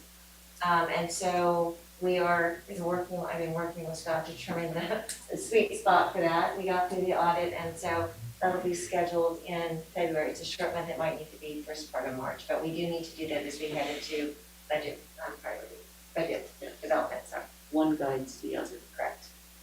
Sorry, I was going to step in after Shelley. I did have a comment. kind of timely with our waiver and talking about substitute pay rates because we're short on teachers pretty regularly, and also we approved 2 contracts with a teacher preparation program. I know personally, as a young educator myself, that there are a ton of COVID flexibilities that are all over the place, especially in terms of credentialing. We have some teachers who have performance assessments of Eureka moved to induction, so 5 years from now, we have some who their flexibilities are expiring at the end of this year, and the smorgasbord in between. So I just want to make sure that as a board, we're doing anything we can to support those teachers now to avoid running into problems either at the end of this school year or 5 years from now, since there already is a teacher shortage.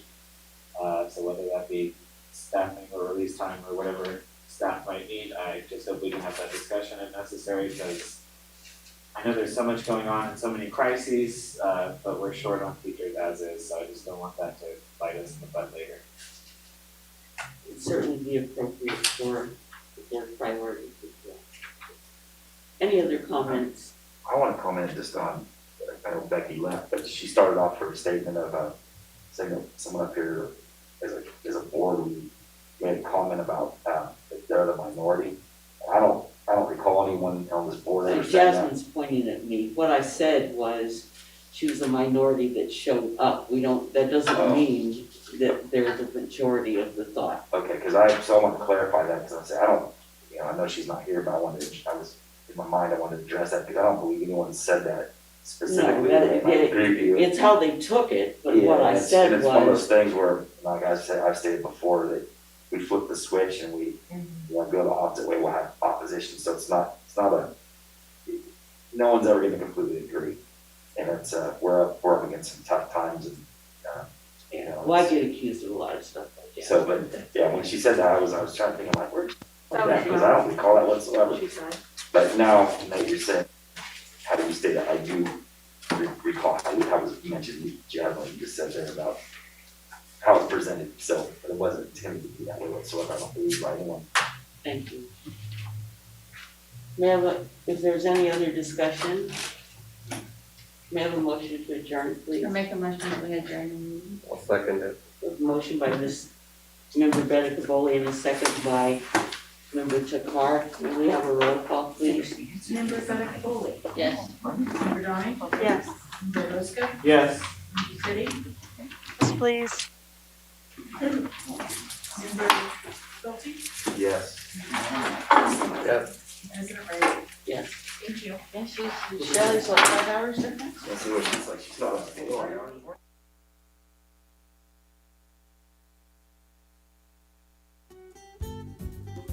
Yuba-Sutter.live's local government live streams are presented by Plumas Lake Self-Storage in Plumas Lake, where lifelong local residents are helping other residents keep things safe, providing indoor storage units, outdoor RV and vehicle parking, moving supplies, and Penske truck rentals. Details at plumaslakeselfstorage.com.